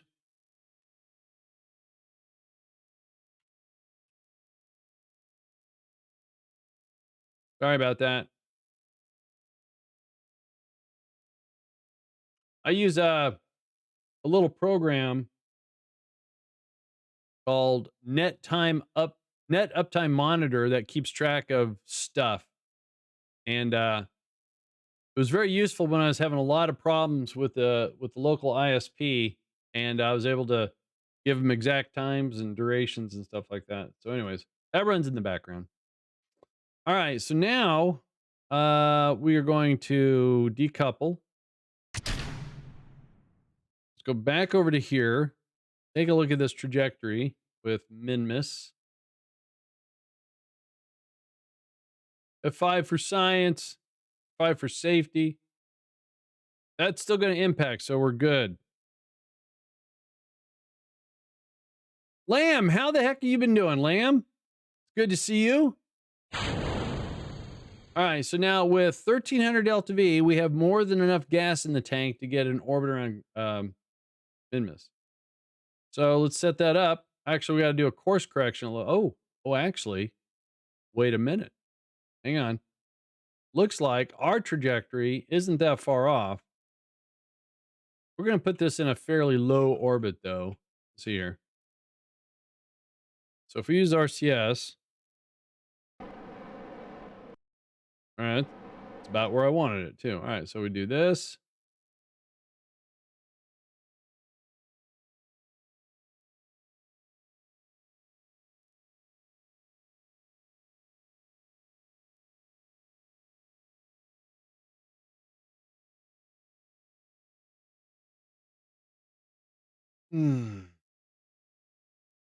All right, then we're going to get an orbit right there. So 159 delta V. So We can do it.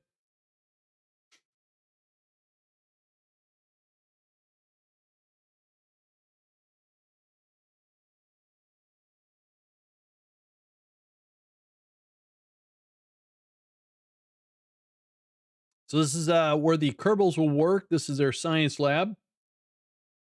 Got some additional docking ports for crew rotation, et cetera, et cetera. Oh, I forgot to disable the staging on that. Oops, my bad.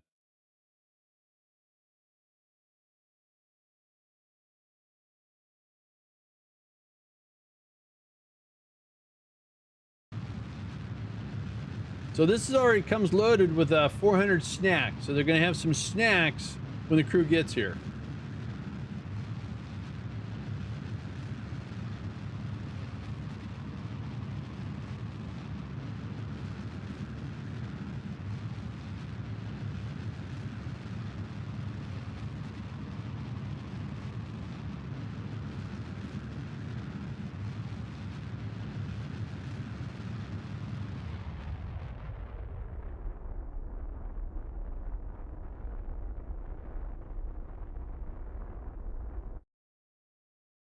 All right. So our station has arrived.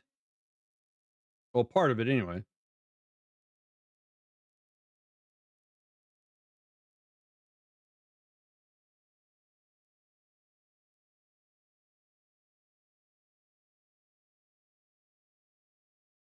Right. Now, since we have a proven delivery vehicle, we can bring the habitation module, which doesn't weigh as much. So let's get back to the Space Center.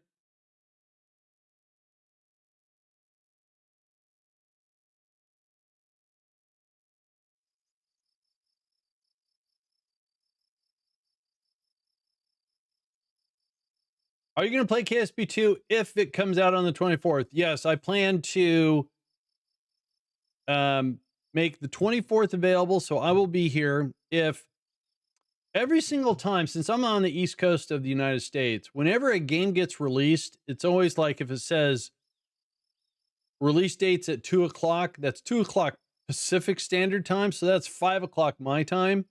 So if it's that late in the evening, probably what I'll do is I'll adjust my stream time and start at like maybe noon instead of like, 8 a.m. So something like that. We'll see what they say because they actually don't. So I need your guys' help for something. They don't have a price on there and it used to be $60. Is it still $60? Oh,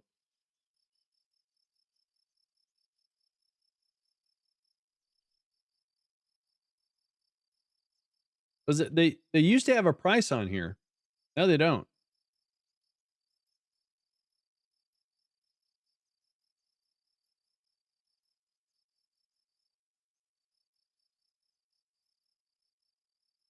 Do they have it stated in the forum or on the Discord or something like that?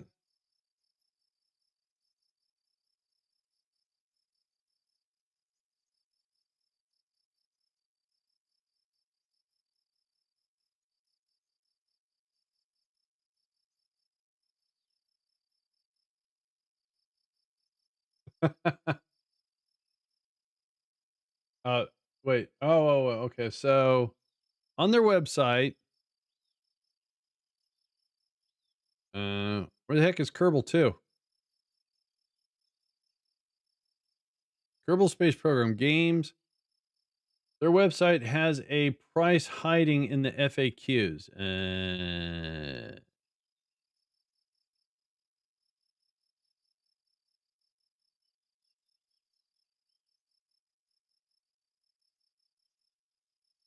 How do I get my game after I no, okay.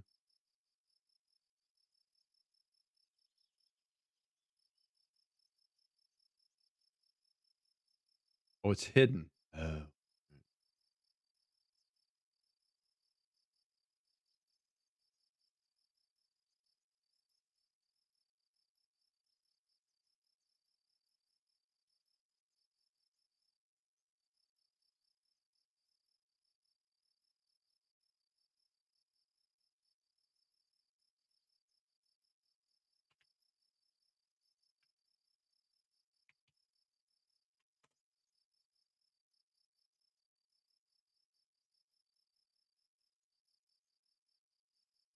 All right, that's good.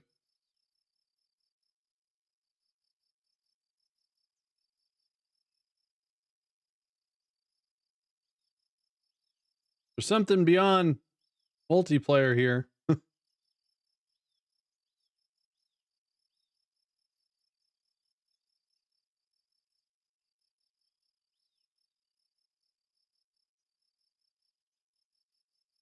We'll stay in early access as long as it feels like we need it. Okay. Will the game be priced differently during early access? KSP 2 will sell for $49.95 suggested during early access. We expect that price will be raised. So, okay, 50 bucks. I can pay 50 bucks for a game. But nowadays when people want 60 and 70 bucks for a game, no sir. That is a week's worth of groceries for me, you know. All right, thanks Peter.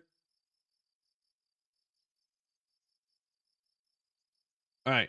Let's get this should be an easy swap, I think. This should be pretty straightforward. Whoa. All right. So now we just need, where is that thing at? This thing. All right. So if we take and do that, put that there, put that there, and make that route, pull this off. Oh, wait a minute. That didn't work very well, did it? Okay. Pull that off.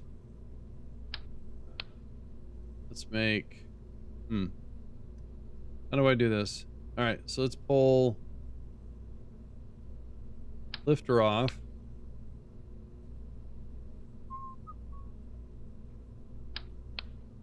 Oh dear. All right, that's not good. There we go. But actually, I want that to be part of that. All right, let's see if we can't address... Oh, just went to the store and spent $300. Yikes! What'd you buy? Anything cool? Or like food? $300 worth of food? All right, so how do I do this? All right, so we make this route, take that off, put that. No, that's not where I want it. That's where I want it. So if we take this off, there we go. We're getting there. There we go. There we go. There we go. Then if we get rid of this, food. Oh. Why can't, oh, don't. Hang on. We're having some engineering problems here. I don't want to lose what I'm, okay, this is the,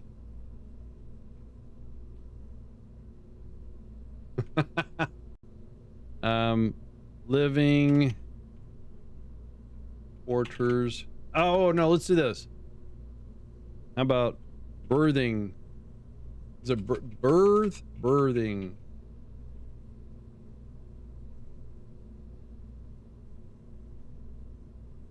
All right. Now that we have a save in there. That's not root. All right, so let's make that root. There we go. Now let's make sure this is RCS balanced okay. Okay, that can't be right. Hang on. Oh, what do you know? We don't have any null refs, so I guess that's good.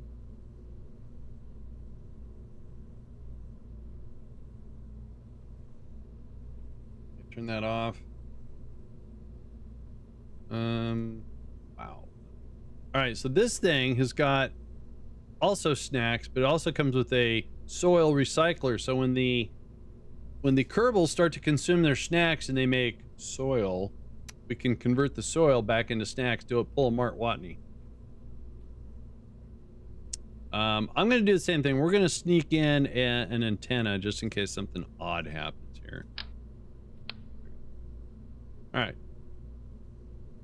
So, we got to do the same thing. We need to put some solar panels here.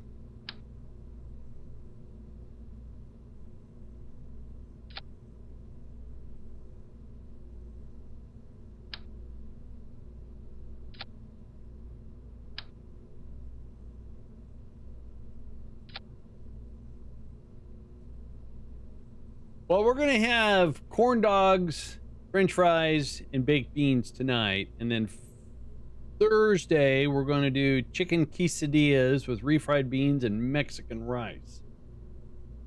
That's right. All right, that looks good. I don't think that's right, though, but that's okay. All right, now we can reconnect that. We can adjust our fairing.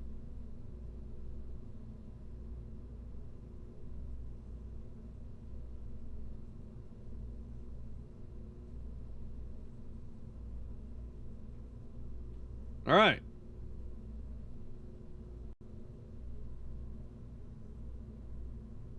Race, how the heck are you doing, Race?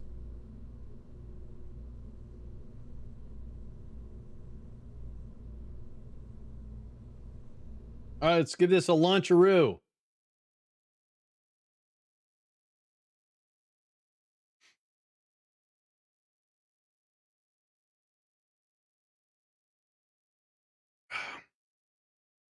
So, Alex has informed me, tired, sore throat, just left doctor. Oh, we're having tacos tonight. Oh, ooh, that sounds good, editor. That sounds really good.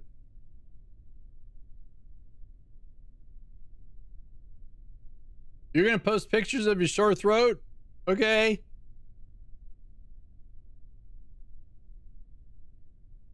Cool. Let's get this. Whoa. Oh, that's right. Whoa, that's wrong. That was really weird. Why is this stuff all not as it should be? That's good. How do you know how much delta V is needed for certain planets? Oh, that's a good question. Someone went through the painstaking process of documenting the recommended amounts of delta V or fuel needed, and I happen to have it located. Well, if I can learn how to, that should say map, not amp. There we go.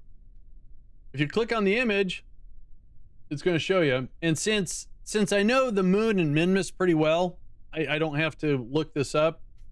But when you want to go to the mun, so you need to get to orbit. This says 3,400 delta V. That's just to get to an 80-kilometer orbit. And that's 10 kilometers above the atmosphere. So a good safety buffer. I usually go for 3,500 because I'm terrible at getting circular orbits. But generally, to get from orbit to the moon or to Minmus, you need about, it's about 860. And then this one is a little bit 945, but it depends upon the inclination. So could be more, could be less. Neighbor across the street last night got minor smoke inhalation from getting her out. Then trying to crawl in. Wow, so you're like a hero, Race. Wow. I must have missed somewhere where you said you were, a local hero. Holy smokes. So this is how you determine that.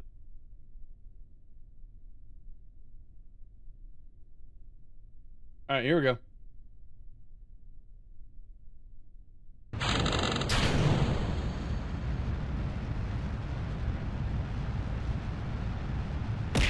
Ricky Lee, thank you so much for that follow. Appreciate it.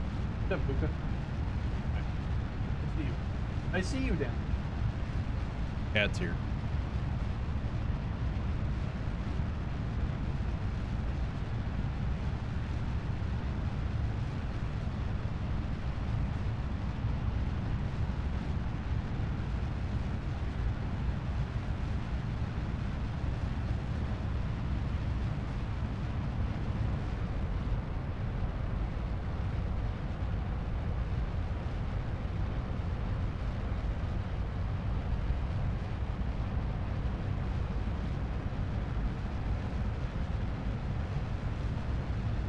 This game never gets old, Shiva. You're absolutely right.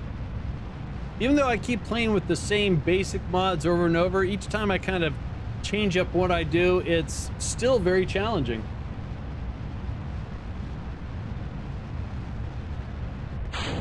There goes the boosters.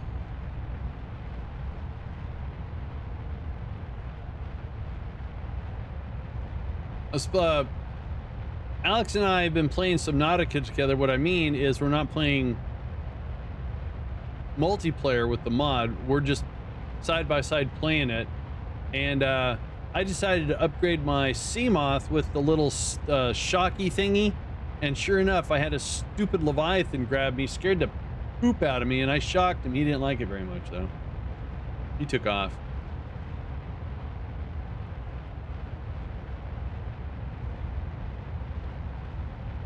All right, any time above 40 kilometers is pretty safe to get rid of the fairing. There it goes. I'm gonna turn off RCS. We don't need it anymore. Not that we needed it before. Let's turn on some lights. There we go. Morning all. Have any of you used any of the mods that changes the contracts available? I'm trying to figure out how I've used that one left. And what I use that one for was to omit contracts I didn't want, but you need contract config. Yeah, contract config, I think. Or maybe I always use contract config. But if you want to get rid of like rescuing Kerbals, take out that section and then you don't get those contracts anymore. I think I have an example. I can dig it up here real quick. Maybe you don't need contract config. Can't remember. No, I guess you don't. Maybe it's broke with the update. Save the Kerbals. I don't. The pros and cons is sometimes they put these Kerbals. I'm trying to get rid of part test. Oh, I gotcha. Yeah, this is an unmanned craft. It's got guidance chips.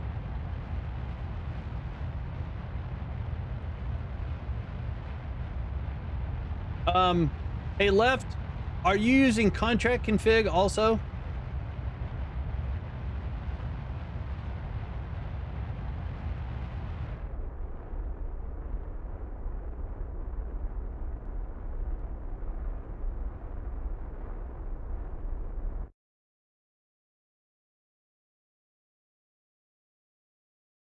So hang on one sec, guys. Here, let me poke around on something real super quick here. So,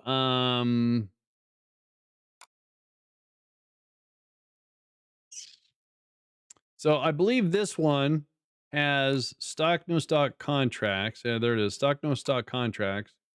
Hang on, I just closed chat. Nope, no contract config. All right. So in the no stock no contracts config file, the one that I take out is so this disables all of this, right? Disable flag planting, disable grand tour, but I wanted to keep the science collection, so I removed the science collection part of it. So in here there should be no disable science. So the part testing right here, test, you shouldn't see the test part, but if you want everything but test, I would keep everything in. Sorry, I would copy all this, but remove the test. No, wait. So this right here is disabling everything. If you want everything in but part, then just remove everything but the disabled test. Right. Yes. I didn't. So right now, this right now is disabling. So this is a comment, right? Disable asteroid retrieval contract. So this is, you will never see an asteroid retrieval contract. Now, if you notice, it has a section in here for science. So since this is my working model, you'll never see science in here. So I didn't want to recover Kerbals. I didn't want to do a satellite recovery or deliver or whatever. I didn't want to do these. I want to do my own. So I left all these in so they would disable these stock contracts. But since I wanted to collect science, I left the science, or I deleted the science one. So that way I would get the science one. So for your instance left, if you put this in as a stock mod, everything will be disabled. But if you want everything enabled except for the testing, remove everything except for the test. That make sense?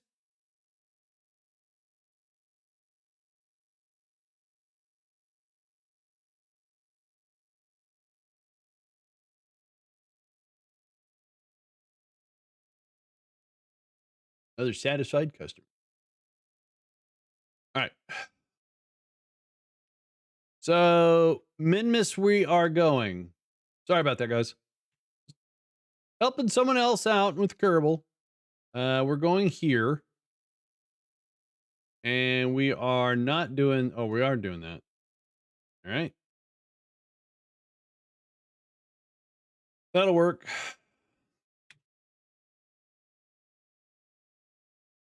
So again, we need 905, 906 delta V just to get the intercept on Minmus.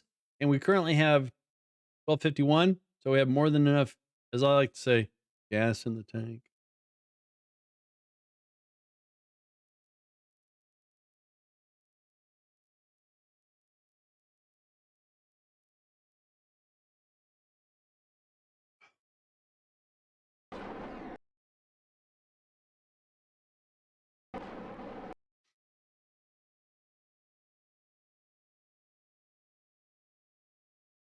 So, anyways, Alex informed me today that for an early birthday, she has bought me new working boots, which I needed, and another lithium ion phosphate battery to go with my solar. So now I have two 100 amp hour, 12 volt lithium batteries. So what does that mean? That basically, if we have a load of 2 amps, we can go 100 hours, basically.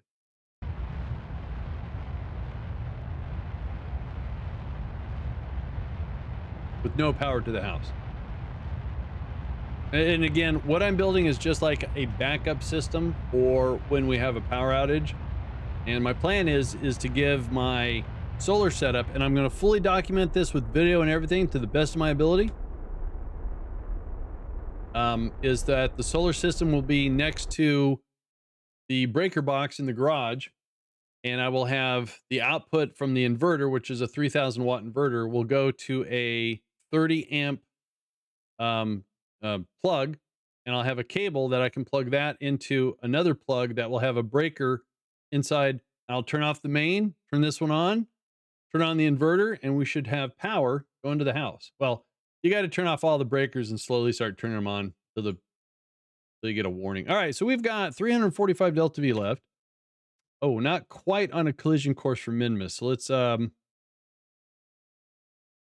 let's fix that with RCS.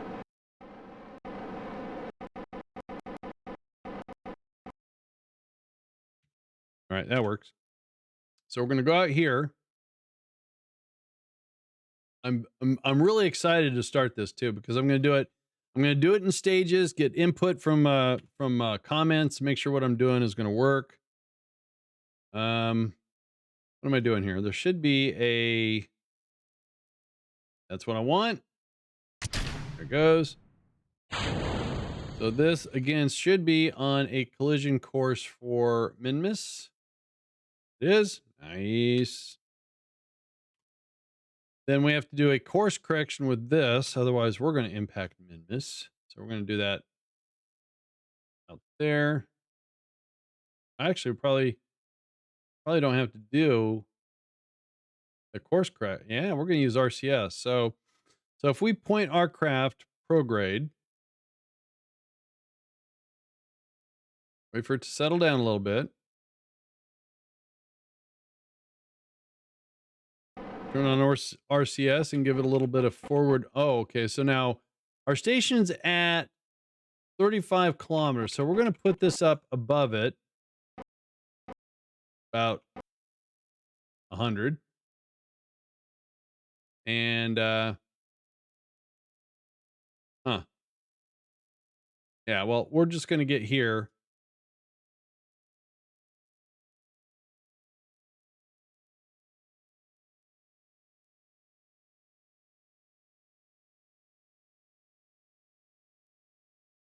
Then once we establish the orbit, we'll do our rendezvous. All right.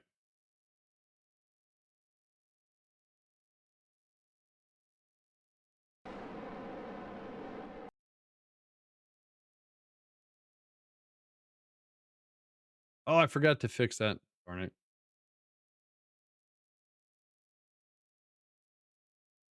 I just petted Pookie on the top of his head, and it was like an activation noise.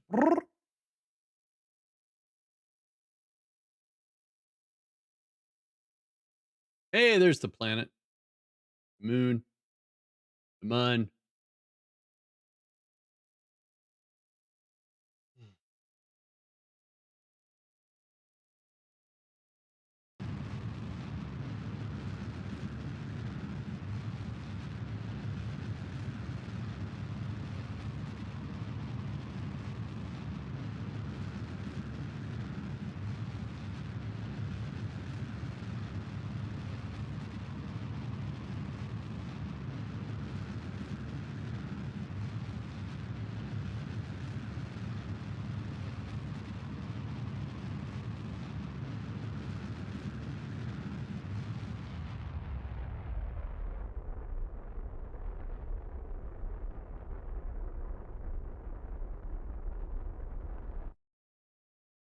All right. So now what we want to do is want to do our rendezvous, but we're going to do this in stages. So that's our target.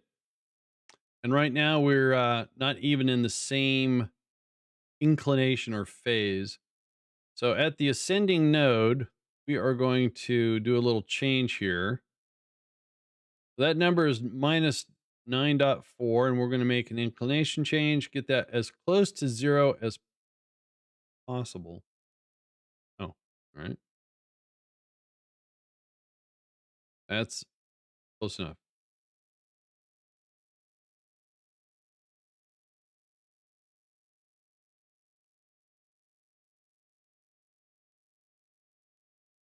All right. So that's going to be 17 delta V. That makes it easier for rendezvous if you can take out the slanty wonkiness there.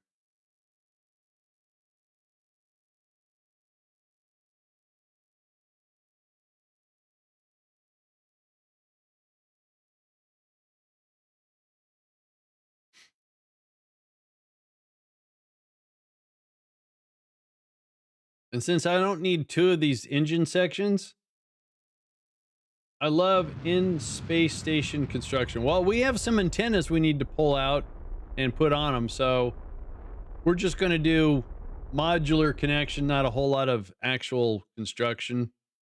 All right. So now we're going to drop a node right here. We're going to decrease part of our altitude. And okay. There's a rendezvous right there. I can deal with that. Small enough gap.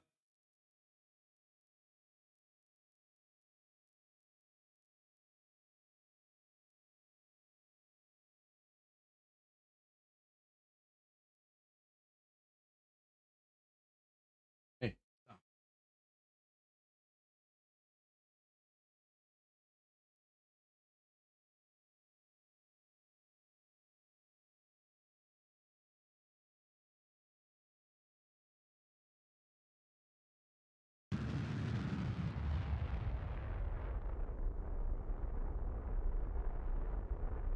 So we're just going to use the engine section to get as close as possible. Then once we get close enough, we'll uh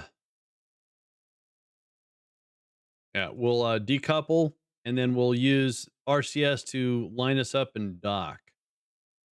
All right, so we are going to get closer. That's our target right there.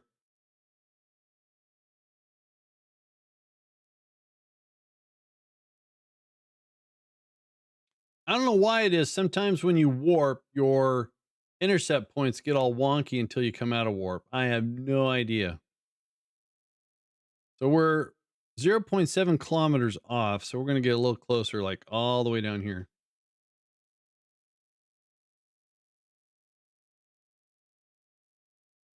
Hmm. Hey, there's a station right there. All right. So what we want to do is we're going to click on that and we're going to start slowing down.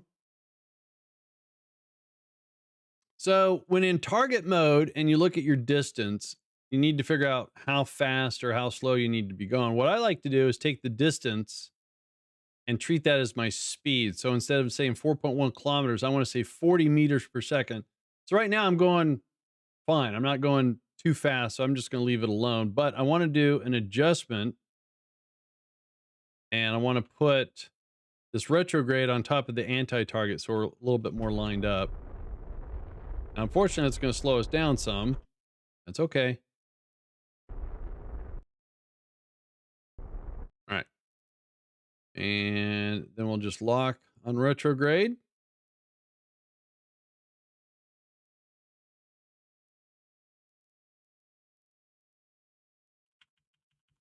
All right, now we're going about the appropriate speed of our target. So once again, I'm just going to get us a little bit more aligned. And by doing this, the interception gap should be smaller. So it used to be 700 meters. Now we're at 26 meters. So that's a good thing.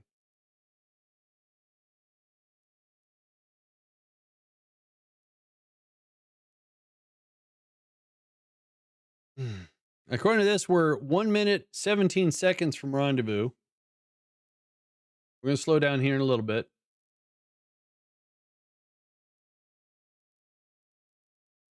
True professional. No. I just been doing this for years. What's challenging is I was really hoping I had some mods installed for part failures. And what's challenging is sometimes when your RCS port gets damaged or has a failure, you're working with an odd number, and that makes it challenging to get things lined up. All right, so we're about 38 seconds, so we're going to apply a little bit of thrust here.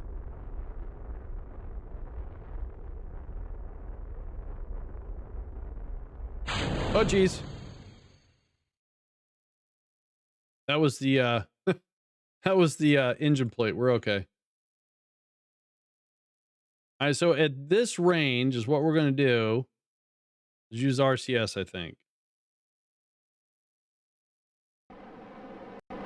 There we go. There we go. Nice. 35 seconds out. We're going to get about 50 meters, come to a complete stop, get rid of the engine section. In other words, we're going to undock it, and then we're going to let this maneuver itself line up, and then we'll deorbit this engine section.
Trying to get my meters per second to be 0 so we're not really moving.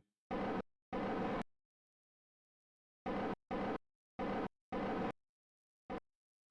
don't think I'm going to get it any closer. All right. Let's go ahead and say goodbye to the engine section.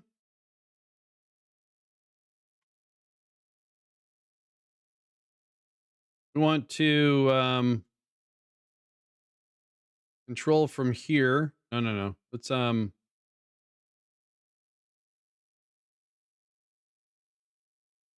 let's control from here, I think. All right, so we want to make sure, let's switch over to the station. There we go. And I want the docking ports to be on the side. So let's get this lined up a little bit better. All right, let's switch back to our hab module. And start doing some maneuvering here.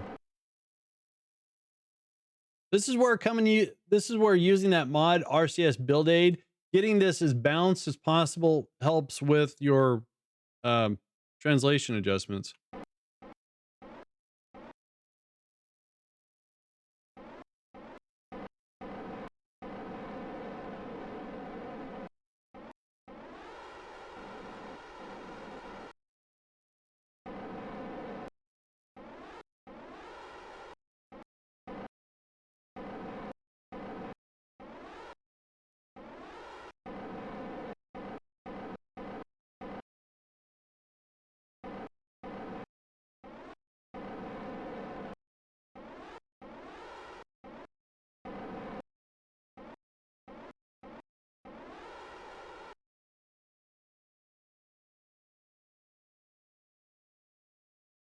And then actually this is upside down. We want the ladder right there. Wait, is there 2 ladders on this? There's only one. All right, we want the ladder top side to match. This has a ladder on the, but I want both the ladders on the top. So now my translation orientation has changed ever so slightly here.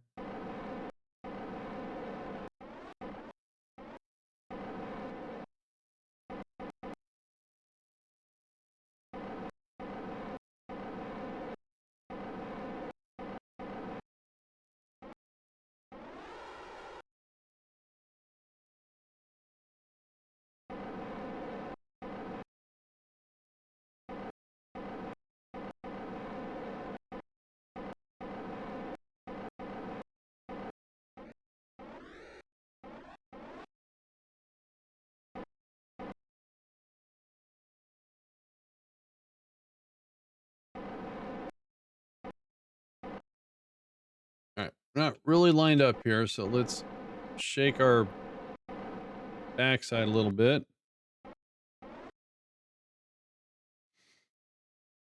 All right, let's slow down.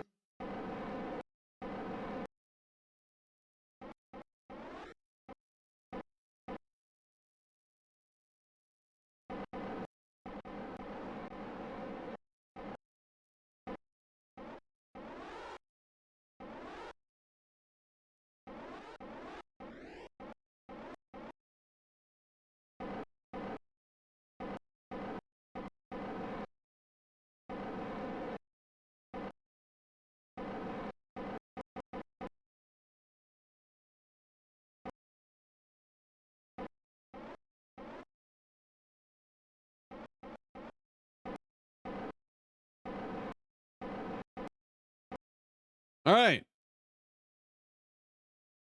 RCS is lined up pretty nicely there.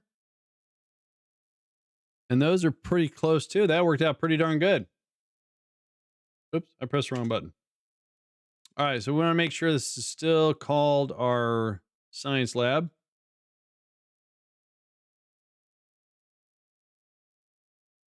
Yep, that's good. All right, so this engine here, we need to shut that down just so we don't have an accident. Now we go to this engine section here, and we're going to set this. Now we can control this for 2 reasons. It's got a probe core, and the probe core has a little tiny antenna. And that antenna is communicating through the relay all the way to Kerbin. So we're sitting at a desk remotely controlling this thing. Pretty cool. And we want to deorbit. There we go. So that'll impact on Minmus, and we can head back to the Space Center. So now we've got the lab in place where they're going to work. We got their habitation module where they're going to sleep. So tomorrow we are going to get the oh, I'm sorry, tomorrow I won't be here, but Friday I should be. And I missed a message from someone, sorry. I'm playing through Subnautica right now and had a very similar experience with a Leviathan. The shock mod is pretty great. It doesn't really help when the fear that comes to them is near the Leviathans through. Yeah, it helps a little bit though.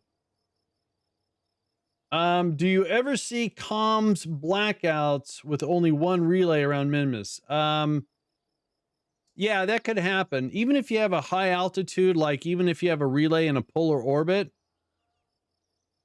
it's possible that when the relay goes on the non-Kerbin side, that it won't get communication. So if you have something in orbit on like an equatorial orbit and it's on the same side as the relay, then yeah, both of you aren't going to be able to communicate with anything. So it happens. Not that often, but often enough.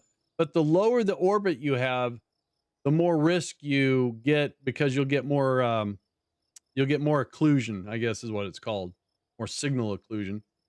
But Friday, guys, I should be back with some more Kerbal. If not Saturday, definitely Sunday. So let's roll some credits here real quick. Ricky Lee, thank you so much for the follow. And Car Toys, thank you so much for the 65 months at tier 2. Appreciate that. Guys, I will see you later. You guys have a great rest of your day.